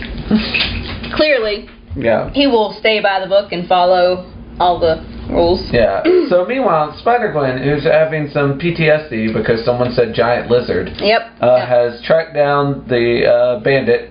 He is sleeping in a trash can, very sad, because his dog got eaten. Hey, Bandit. Hey, buddy, are you crying? I feel so bad for the bandit. I don't want to talk about it. I feel so bad for the bandit, which is not something I expected to do in this. I thought he was just comic relief for one issue. But yeah, he's a reoccurring character.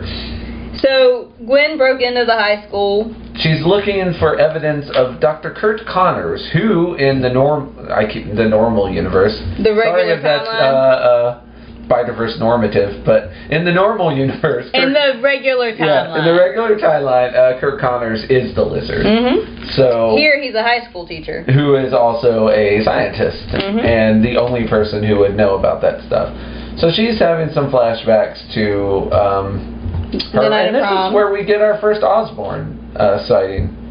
The way they drew, so this really confused me, and I'll point it out later. Okay. This is Osborn. Yeah. He looks like he's black or mixed in this. Yeah. And then when they show him later, he's white. Yeah. And I was very... it's just a weird color palette that they're doing here. Like, yeah, he is just, he may have just got back from the Bahamas for that picture. He just had a good tan. But yeah, he's a white dude in this universe as well. But they still give him the weird stripes in his hair, which, that's how you know it's an Osborn, but I never understood it. Never liked it. He has a very particular barber. He really does. In every universe, the one thing is Osborn's barber never changes, no matter the universe. So Gwen just runs around collecting weirdos, and I love her for it. So yeah, the Harry Osborn outcasts got to stick together. Has joined the school, and Peter's like, the rumor is he tried to burn down his old rich prep school, and yesterday they were role playing a dice game. A dice fell out of his gym bag, and now Flash calls him the Green Goblin. And Gwen is like, seriously, if half that stuff's true, there's no way we're not making friends with him. Right? Dude sounds cool. So the spring dance comes around, and Harry has asked Gwen to go out with him, basically. Yeah. And Peter's not cool with that, because Peter's got a thing for Gwen. Yeah. It is unfortunate. Oh, also, his mind is slowly getting manipulated by the lizard tonic he's got in him. So, that may have something to do with this green-eyed monster we call jealousy, and also a lizard. So, she snuck down with corn dogs. Gwen has went from the school to sneaking down into the sewers with corn dogs to trying to lure out this lizard creature. She finds a whole bunch of puppies instead, which is probably the cutest, like the little puppies running by. And she's like, wait, they didn't even stop at the corn dogs. What are they running from? Yep. And yeah, it's a big lizard. It's a big lizard. And she's blaming Connors, but it's not. There's a whole bunch of them, so it's not just Connors. Yeah, if it's Connor, it's not just Connor. And then we meet this world's Captain America. Yes, who's a black woman. Yeah. And I love her. And now we move into issue 2. George Stacy sitting at the table with his badge in his hand, kind of thinking over life. Yeah. He talks to Ben a little bit, and they have a little heart-to-heart. Yeah, they have a little heart-to-heart, and he tells her that he tells Ben that he doesn't think Spider-Woman killed Peter. Yeah. Cutting back to Spider-Woman, her and Captain America are fighting lizards underground. Lizards! So many lizards! You wouldn't believe the lizard numbers here. Look at that. A reptile dysfunction. Not even a smirk. Yeah, and Spider-Gwen, who also full of bad jokes, and trying to get Captain America to laugh and failing. Yeah. And she tells her that it's like Spider-Woman tells her that she's her dad's favorite. Yeah. Yeah. And Captain America's like, these lizards are property of S.H.I.E.L.D., yeah? Yeah. And Spider-Gwen's like, well, I kind of know. I'm not going to allow that. Yeah. And so Captain America just knocks her ass out. And then we get her origin story real quick. Yeah, we get a... Where is it here? Oh, yeah, here it is. So I thought it was really cute. The guinea pig does stay. Yeah. And so Spider-Gwen, like, puts it up so it doesn't get hurt. So it's safe. Yeah. Yeah, and then we get Captain America's backstory, and she was friends with Carter. They were both friends with Steve, but Steve ended up getting... Steve gets murdered. I said the Gwen universe, where men keep getting murdered right before they become superheroes. You know what? I think I might be a superhero is the best way to get a bullet in your brain in Gwen's universe. If you're a man, you're just going to get murdered. So, yeah, because Steve died, she became Captain America. Yep. And punches Nazis. Yeah. And she... It's a devil dinosaur. Yeah. I'm sorry, Moon Boy, but now that the killer folk are all defeated, the small folk freed, I have to keep moving on. Yeah, she's just kind of everywhere. Yeah. Like the original Captain America. Well, when you get frozen and then unfrozen, you get to move all through time and do all sorts of fun stuff. But yeah, she gets... Captain America beats Gwen up pretty good. Yeah. She is trying to explain this lizard situation. Yeah, and she's asking who Kurt Connors is to her, and she's trying to explain what happened to Peter. And basically, Captain America had sprayed stuff on them that made them transform from the lizards back to people. Their human forms, but it's not a permanent solution. No. So he turns back into a lizard. Specifically because he hears Peter's name. Yeah, he has an emotional reaction to that. Yeah. And we go outside and we meet, I guess, this world's Bucky Barnes. Yep. Well, she's a girl. She's so good. Because the other Bucky Barnes probably got killed right before deciding to become Bucky Barnes. This is the Falcon. That's what she is. Oh yeah, sorry, not Bucky Barnes, the Falcon. Yeah, even has a cool weird cyborg psychic Falcon. I'm not sure how the Falcon relationship works in this universe, but the Falcon in this universe looks much cooler than the Falcon in the old comics I used to read. I'm actually not sure if that is a girl or a boy, but whatever. The Falcon is outside doing lookout for Cap, and she sees that the bodega owner, Mr. Albee, and the detective DeWolf are going to go down and, well, at least DeWolf is going to go down and investigate. Yeah. And Connors is down yelling there Peter's is dangerous. name. Yeah, because lizards. Yeah. They're duking it out. Yeah, it's giving Gwen some real hardcore PTSD though. Like she's having to have the same fight. Yeah. Again, and she's like still in mourning over Peter and. Yeah, it's not good for her mental health probably. The wolf comes down and shoots at her, at the lizard, and Falcon comes down to help Cap. And Cap and Gwen go back and forth a little bit because Gwen's not going to leave her alone down there. She ends up she does her web stuff and pulls some the rocks roof down of the lizard man, calm his ass down. It's weird that heroes in these universe who don't kill are always somehow able to just psychically know when things won't kill you. Because when you drop a bunch of rocks on someone, odds of that person dying are actually pretty darn high, even if they are a lizard, I would think. But somehow Spider-Woman knew. You drop a bunch of rocks on him and he'll be fine somehow. Yeah. So the wolf wants to arrest Spider-Gwen, and Captain America won't let her. So at least one of these women has some sense. Then Captain tells her to look into the truth of like the stuff with Peter. And we got back to Ben and George talking out in the front yard about what happened to Peter, and George is like, I'll find the truth, and Ben just says he just wants the truth. That's all that he's looking for. Yeah. So then the cutest thing, that little gerbil that Spider-Woman kept, she gives to the bandito. And now he's got a little bandito. And he gave him a little mask. Yeah, and she even made the bandito's little gerbil a little mask. It is the cutest thing I have ever seen. It's sickeningly cute. I love it. And we go into issue 3. We are talking. We cut from. The band is wondering where Gwen is. Surprise, surprise. And Gwen has hopped universes because that's what she does when she has a problem. She's talking to the Spider-Woman of again, the regular timeline universe. That's right, we forgot. So at the last bit, they put cuffs on her. Captain America had put cuffs on her. Yeah.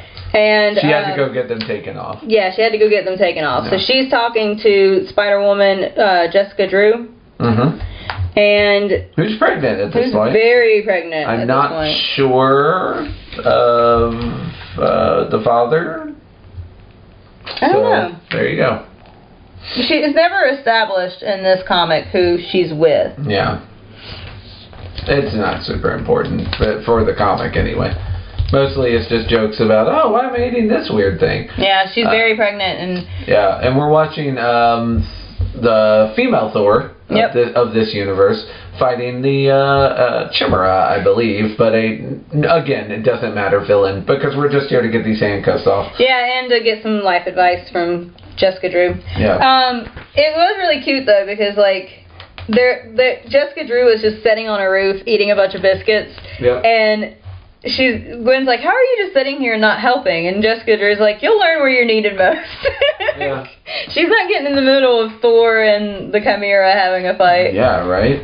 So she gets the cuffs off. Mm-hmm. It was very easy. It was like she made it sound like it was going to be dangerous and hard, but it wasn't. Yeah. Yeah. We cut to there's a lot of hopping in this. Yeah, the cops are discussing the connections between Rhino, Vulture, and Matt Murdock. Mm-hmm. It's like, all of this goes back to the Kingpin. Mm-hmm. That's pretty much the... the cops are real slow to get to places we're already at. Yeah.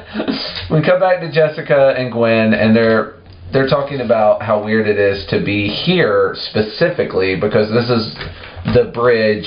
It's the Brooklyn Bridge, by the way. This is the bridge where Gwen of this universe was killed by the Green Goblin.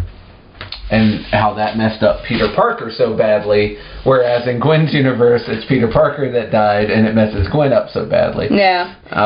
And Jessica's kind of like, oh yeah, I guess that would be weird to be at the place of your death. And it's honestly, I think it's a little bit like, I really like this line. So what, they're talking about this, and she's like, look, maybe I should talk to Peter Parker about this. I mean, I'm happy to listen, but that's a whole thing from before my time. And Gwen says she might, but my Peter, the one from my world, he died, and every time I see Spider-Man, it just reminds me of all the different, how the things could have been different.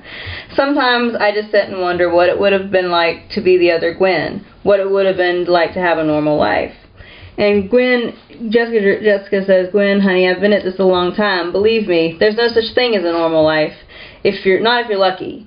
Look, the other Gwen, her death wasn't tragic because it ended some perfect storybook life. It was tragic because she deserved to have a chance at a full life and make mistakes and all of that. I get dreaming of a simpler life. I mean, hello.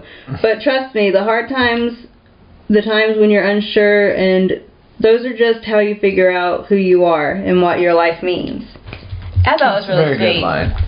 Once again, all superheroes are also really good drinks for each other. Yeah. Because almost every time a superhero has a problem, another superhero will show up and talk them down off the ledge. I just wrote, I love all the Spider-Women, and Jessica will be a good mommy. Yeah, she will. It's a good support group. Then we get a scene with George and Murdoch, and I wrote probably the exact opposite of what Cecilia feels. Like, man, I can't hate this Daredevil. He's so cool. I do hate this Daredevil. He basically is like, hey, I know that your daughter is Spider-Woman. Yeah, and drops that bomb on him. Because he can read with radar. Like, yeah, he's got Daredevil's thing. Yeah, he can tell that they're the same person. Yeah, and he's basically like, look, if you ever need any help protecting her, you know, my boss could help with that. So Gwen is back on Earth 616, which I think is her Earth. Yeah. And she fell out of she came via a they were supposed to meet at a lake house, and the teleporter brings her back over the lake. So she just falls in the lake and shows up late at the lake house covered in, lake water. Yeah, she fell into the water. Looks like a drowned puppy. And it's really, so those biscuits that Jessica Drew was eating on the roof, she's trying to get them to deliver the biscuit place to deliver. She's like, Yeah. but I'm an Avenger. Yeah. So yeah, she fell into the lake, and we see that Osborn. Harry actually came. Yeah, which is the whole reason they wanted her to come so badly, because they were like, we're getting, well, pardon the pun, but we're getting the band back together, like all the high school kids that you know and loved. And Harry's Osborn's been gone gonna for be 2 here, years. and he disappeared right after Peter died, and so this is his first time back around in a long time. This is where I wrote down. This is where I got confused because I didn't realize this was supposed to be the same dude as what was in the last. Always part. look for the hairline. The only way you can tell them apart.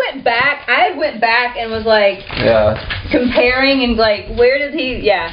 Anyways, they're sitting around a campfire and basically Gwen is having more like emotional turmoil about the fact that like Harry had taken it really hard when Peter died and she hadn't seen Harry in a while, and it was just... seeing him was jarring. Yeah, it's hard. Brings back bad memories. And Harry says that he thinks it's Peter ironic, died. because Harry's like, oh, it's my fault. And then they have a little fault off. Yeah. No, I did it.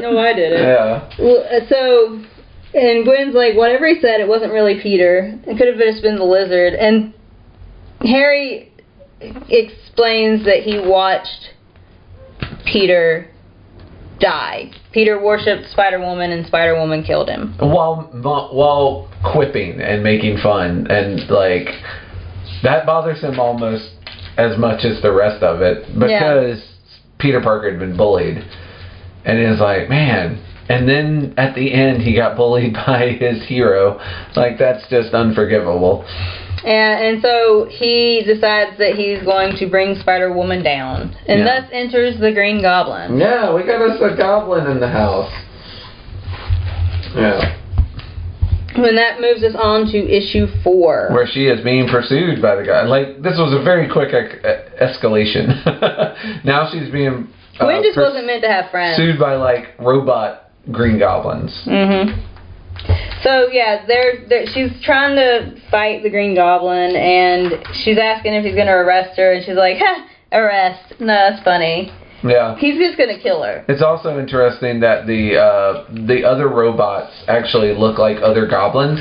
Like, the orange one is the Hobgoblin version of the Green Goblin.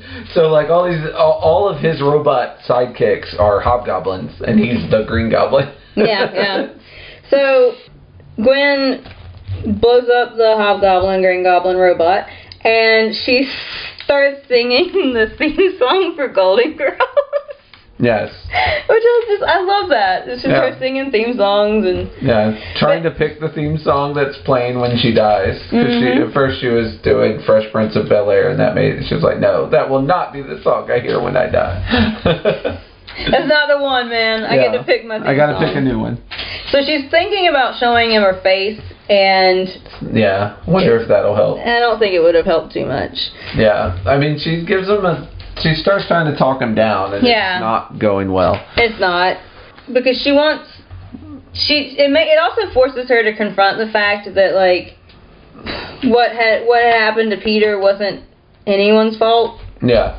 And so she's talking him down and realizing herself what she's putting herself through. Yeah. And then a little flashback to them playing Dungeons and Dragons together. Yep. And the little Green Goblin character, like they have on the game board, is attired like the original Green Goblin. Yes. So another little beautiful Easter egg. I did notice that one. Yeah. And then Osborn kind of hurts Peter's feelings by not getting on board with his campaign, but I don't know what Peter was kind of trying to do the like, we'll take the things people make fun of us about. Yeah, we'll reclaim them. And it's also kind of weird that like villains always have like these trauma code names. Like, oh, they called me the Green Goblin in school and it was a mean thing, so now I shall be the Green Goblin. Like, it's a common villain thing where they're like, oh, this thing that I was mocked for, I shall reclaim it, and it shall become the moniker that they fear. But we get that here with Osborn and the Green Goblin.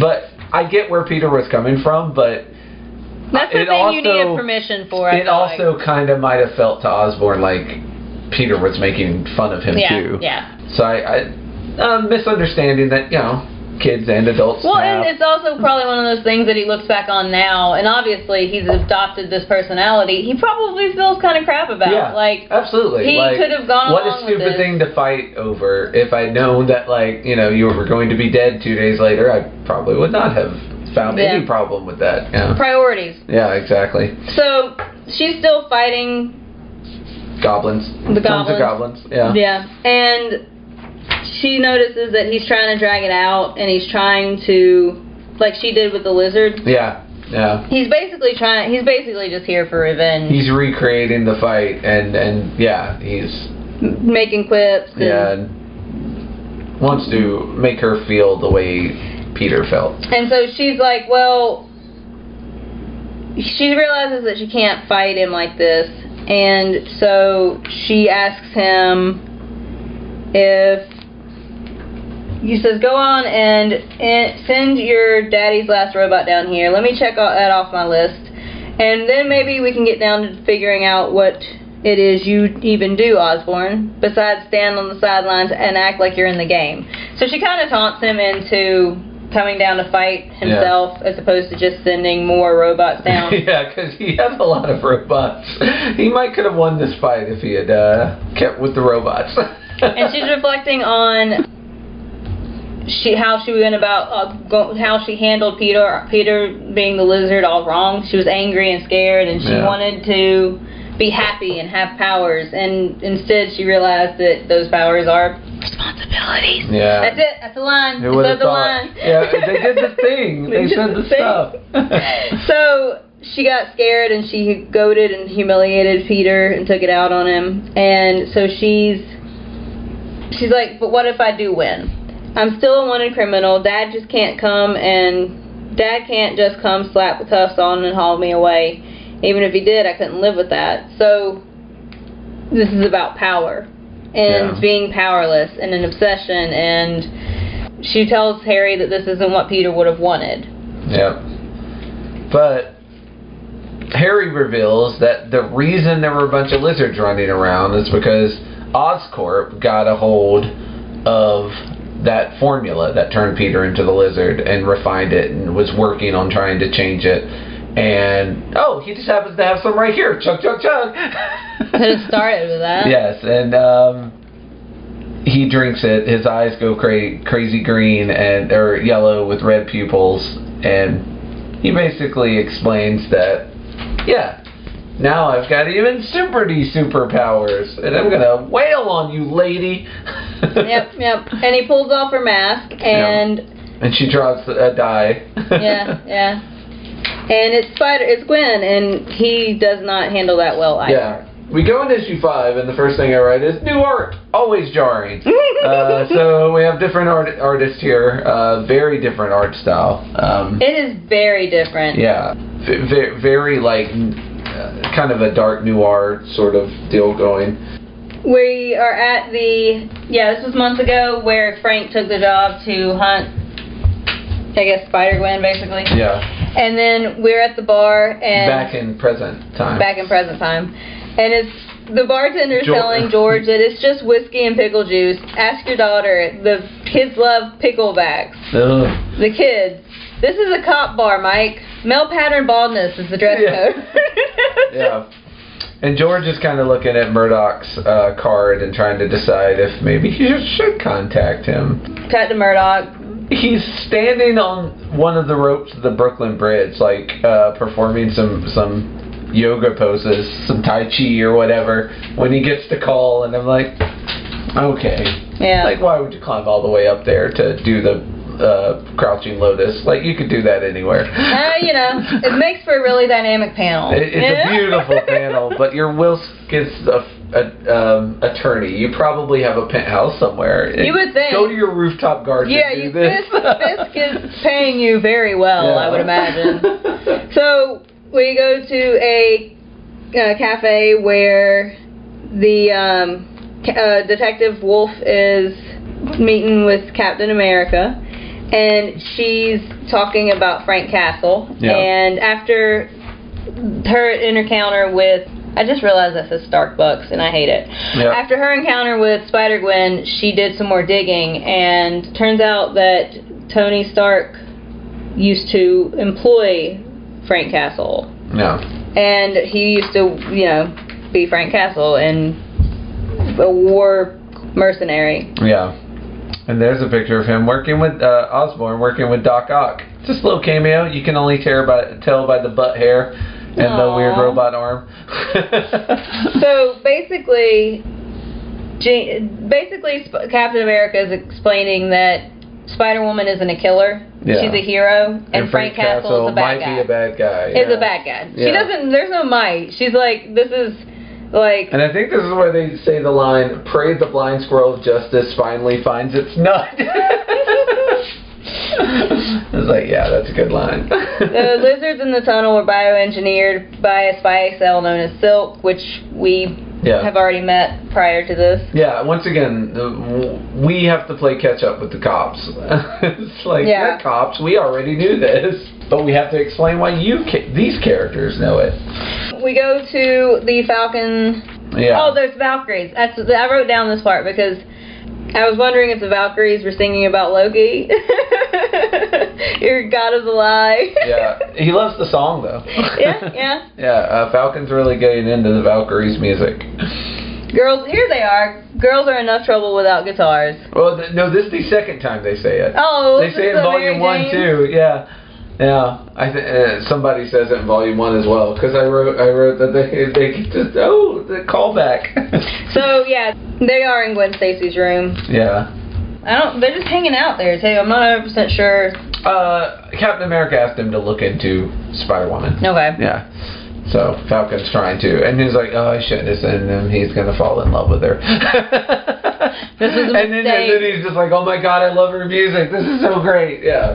Like, this might have been a mistake. Miscalculation on your part, Cap. Yep. Stacy and Murdoch meet on a rooftop because that is what you do with clandestine meetings. And Murdoch's wearing a T-shirt that says, "I'm not the Kingpin." Yeah.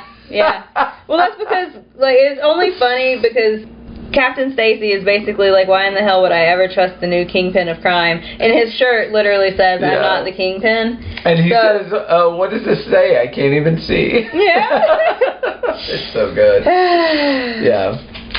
Just another smartass in the city full of them. Yeah. So he knows that Gwen is Spider-Woman, and he's basically saying, like, he wants to use Gwen and right now he's getting ready to kill Frank Castle and do George a favor. Yeah, I'll help you out, and then you can just, your daughter can help me out, and we'll be good as gold. And of course George is like, I don't want you to kill another cop. Like, why would you think I would want that? And Murdoch's like, well, shit, that's already happening, so. Yeah.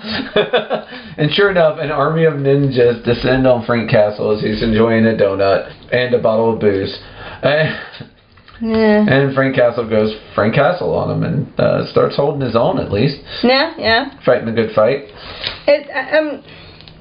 Murdoch is goading him and is talking about how Gwen is Spider-Woman because of the way George raised following her. your example. Yeah. I put on this costume.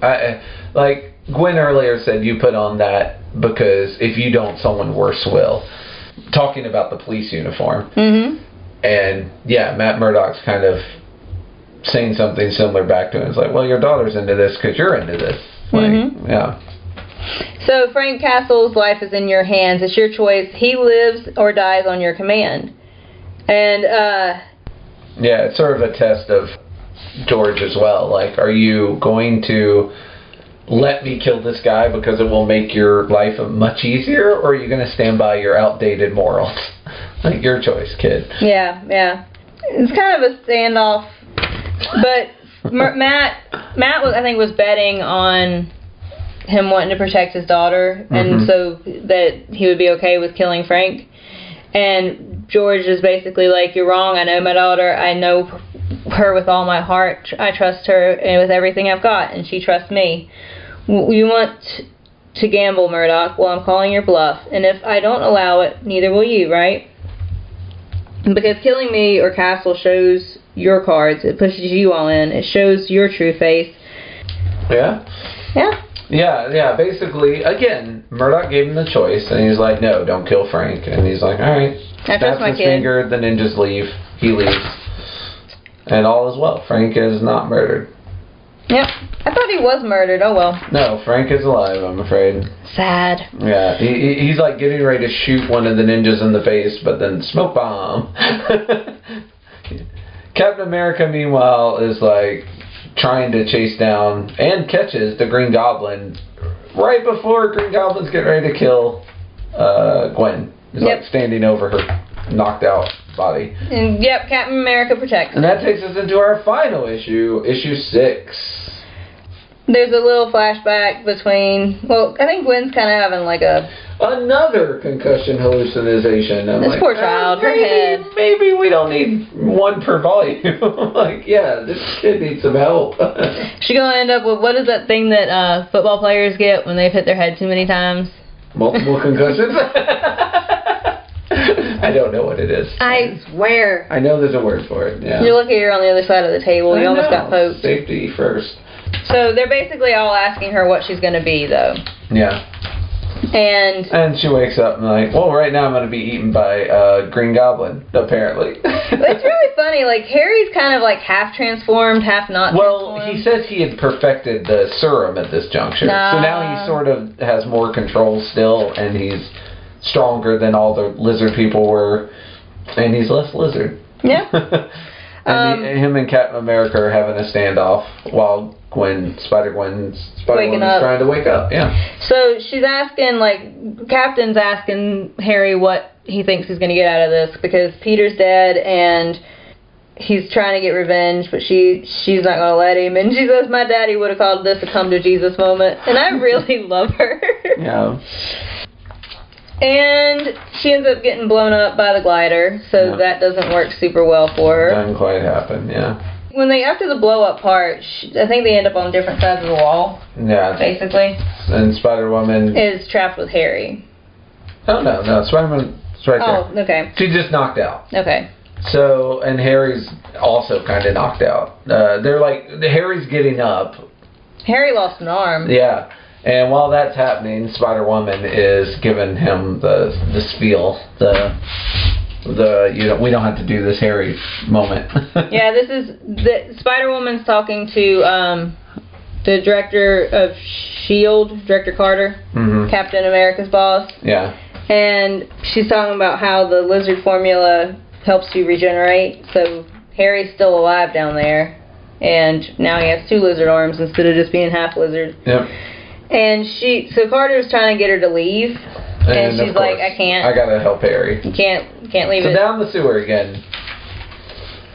And Harry asks if she's here to slay the dragon. Yeah, which is a nice Dungeons and Dragons reference, and he's all looking like a dragon at this point. And Gwen's like, well, Harry's saying that, like, he wanted to help Peter, and he wanted to make it better for Peter. Yeah.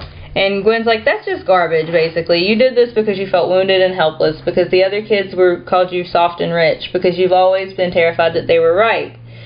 As wrong as Peter was for what he did, seeing what he was capable of, it made Harry feel small. Once again, bullying making monsters. We are talking some realities here. No, but she offers him the antidote, or not the antidote because they don't have an antidote, but something that will suppress it enough that he can turn himself in and get treatment or whatever. Well, not turn himself in, because she lets him go. Yeah. Which, alright. Making problems for later. Yeah, exactly. But Spider-Woman. Basically, don't let Green Goblin go. That's always a mistake.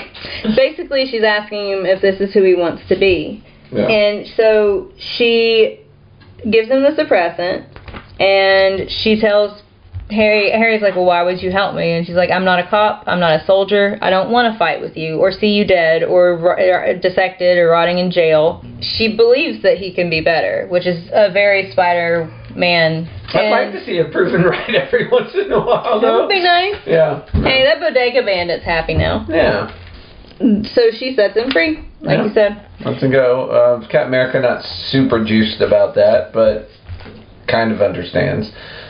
Spider-Woman gives back the shield that she took. To help protect herself. to help with Harry. And, yeah, so they get out of the crumbled sewer.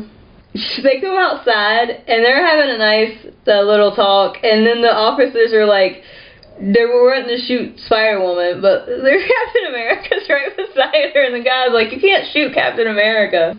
Captain America was like, let her go, guys. Yeah. Everything's fine. She gets out, and she goes home. She's sitting on the roof? Yeah, well, it's interesting, because she's talking to her dad, George, and he's like, she's on the roof, and he's like, come down, talk to me.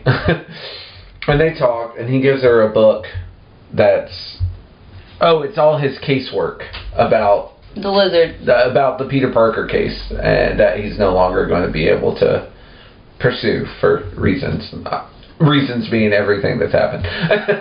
And he says a line I really like. He says, secrets aren't always lies, facts aren't always truth. And I'm like, yeah, accurate. That's an accurate one if you think on it for a minute. That's true. Yeah. I also really like, so like, he when he tells her to hop down, he's like, come on, have you never seen an 80s movie? Since when can an angsty teen not sit on her family's roof? And he had just said that he was having breakfast, and he's like, well, you have an awful loose definition of the word teen, Gwendolyn. Yeah, and you have an awfully you have an awfully liquid definition of the word breakfast, Dad, because he's drinking. Cops love beer. Alcoholism is one of their many qualities. But yeah, so what you said, what Reno said about... Yeah, he burns up all his case evidence. About the Peter case. Yeah. And he's like, nothing I say or do will ever stop you from being Spider-Woman, and I'll never understand it, but I don't need to, because that's not what you need from me. I quit my job. He quit being the police captain today. Yeah. Because anyone can do that, but I'm the only one who can be your dad. And I love that for him. Yeah, and finally we have a sort of happy ending, too. The city may not love her at the moment, but at least her dad is finally on her side. And then we have my favorite panel, which is actually this cover, is a famous Spider-Man comic cover, but redoing it as Spider-Gwen looks good. Looks good. I really like all the dynamic poses. Well, it's the best thing about spider people. It's like their weird stances that they take. Agility. It's one of their abilities. So that was part 1 of Spider-Gwen. Yeah. Yep, part 1. This will probably end up being a 3-parter. At least a 2-parter, but yeah, probably a 3-parter, because this was just over 2 hours. And once you take out all the uhs and pauses, it'll probably be right around there. Yeah. And the next ones, I think there were 4 of them. Okay. So. Yeah, that'll work. So, friend Cecilia, after our time with Spider-Gwen, do you have a question of a large size for me? I might have a largish size question. Big question time! Alright, so we've got ready. Quite a few variations. So this question is, out of all the variants of you that could exist, what would be your favorite one? Oh, man. Yeah. I mean, probably a Master Thief would be very fun. Successful podcaster instead of just podcaster would be nice. We are successful. We get our episodes out. That's true. It depends on how you measure success. That's a fair point. Yeah, but I don't know. Like, I think it would be less about me and more about the world. So, like, a me that's in a fantasy setting, who's a bard, or who is like a bard in a fantasy setting, who's basically the bard from The Witcher. Yeah. Give a coin to your Witcher. Yeah, the version of me that is the person that I make when I'm playing role-playing games. Yeah. The person of me that is actually that person. That's fair. That's fair. Yes, I don't know specifics, but I would be in a fantasy setting. Yeah. You know, Dungeons and Dragons stuff, and I would definitely be Bard class because that's my favorite class. And yeah, I'd probably save the world or something, and get a whole lot of respect for it, and retire very rich and happy. Aww. Yeah, lots of gold coins, and I assume that's what you measure success by in Dungeons and Dragons world. I don't know. I've never played. Yeah. Well, we should remedy that sometime. We should. I do want to play. I've just never. Well, I have excellent DM experience. Anytime, let me know. Just don't make me a Green Goblin character. Apparently that would go over well. I don't know enough about what you were bullied for in childhood to like bring that back in a cruel. Ooh, no. In a cruel, I'm not giving that information way. up. No. Yeah. I will take that information to the grave with me. Fair. Well, only you and your bullies know for sure. What about you? What is the perfect Cecilia from another world like? Well, I didn't say perfect. I said favorite. Okay, fair enough. Who's your favorite Cecilia? One that wakes up real well rested after going to sleep. Oh, my bar so is really you didn't low. have kids in that world? That is not true. My child will be listening to this, and that is not the case. Look, she loves you very much, but you can't deny you get less sleep from kids. That's facts. It's not a bad thing. You children offer many other things to counteract that negative. I chose children instead of rest. Yeah. I'd make the same choice. And you would make the same choice again. And every once in a while your kids should know that you do things for them. Like sleep less. But no, I'd like it if we're talking about world and everything. I'd like it like steampunk world if we're going for like aesthetics. the me I would like best is the me that's better dressed with more gears. Yes, and if we're going like crime, I would definitely be like the Cat Noir in this. Oh yeah. Like I really enjoy. I don't want a lot of things, but to have things that are just like, this used to be some rich person's thing. I want to be really cool. Well, or just that, like, just you couldn't touch this. Just like stealing Fisk's first $1. It's still only worth $1, but because you treasured it, I now have it. Yeah. I love that type of thievery. So yeah, that would be fun. That'd be fun. Oh yeah, Master Thief would definitely be my other choice. I think definitely outsmarting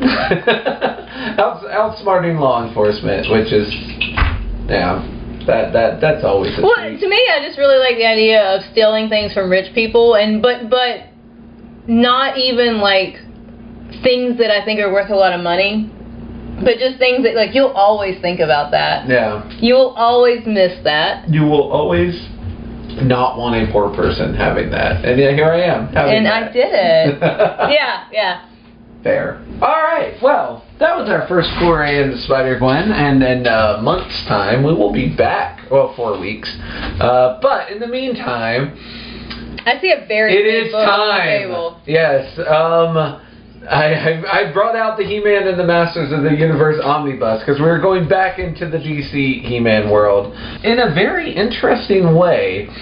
So, He-Man, after that initial story, which we've done in past episodes, go in the past and you can find them. They did a series of digital comics. Little one-shots about different characters from the He-Man universe. Because it's something you may remember from the He-Man comics is that Cecilia's like, man, there's a lot of characters here. I do not know anything about these. DC kind of realized that new people coming into this world needed a bit of backstory. So, we are going to do the digital, they're called digital chapters, and we're going to do digital chapters 2 through 7, and the origins of He-Man, part 1 and 2. And I will have all that in the show notes. Don't worry, you don't have to remember this. But we're going to be covering Man-at-Arms, Battle-Cat, King Randor, Evil Lyn, Orko, and Trapjaw. And then the origins of He-Man and the origins of Skeletor, which is all the backlog you'll need for when we go into the next part of He-Man, which is, we get introduced to his sister, She-Ra, and it's super, super fun times. Aww. But if you happen to have the He-Man omnibus, it's pages 153 to 268. But if you don't worry. We'll have links in the show notes on how to get to those. I assume they're still available somewhere digitally, but I'll do the internet is a wonderful, I'll do the work place. so you don't have to. But yeah, we're going to go back into the He-Man world, and we haven't been in so long, and I've missed him greatly. But that is in 2 weeks' time. Until then, always a pleasure. Be your own ally. Be your own ally. And do all the follows, likes, shares, positive reviews, 5-star comments, etc., etc. All the social medias in the show notes. You know how this stuff works. Yep. Yeah. As even more news says, we love you very, very much, and we'll see you in a couple weeks. Bye-bye. Bye.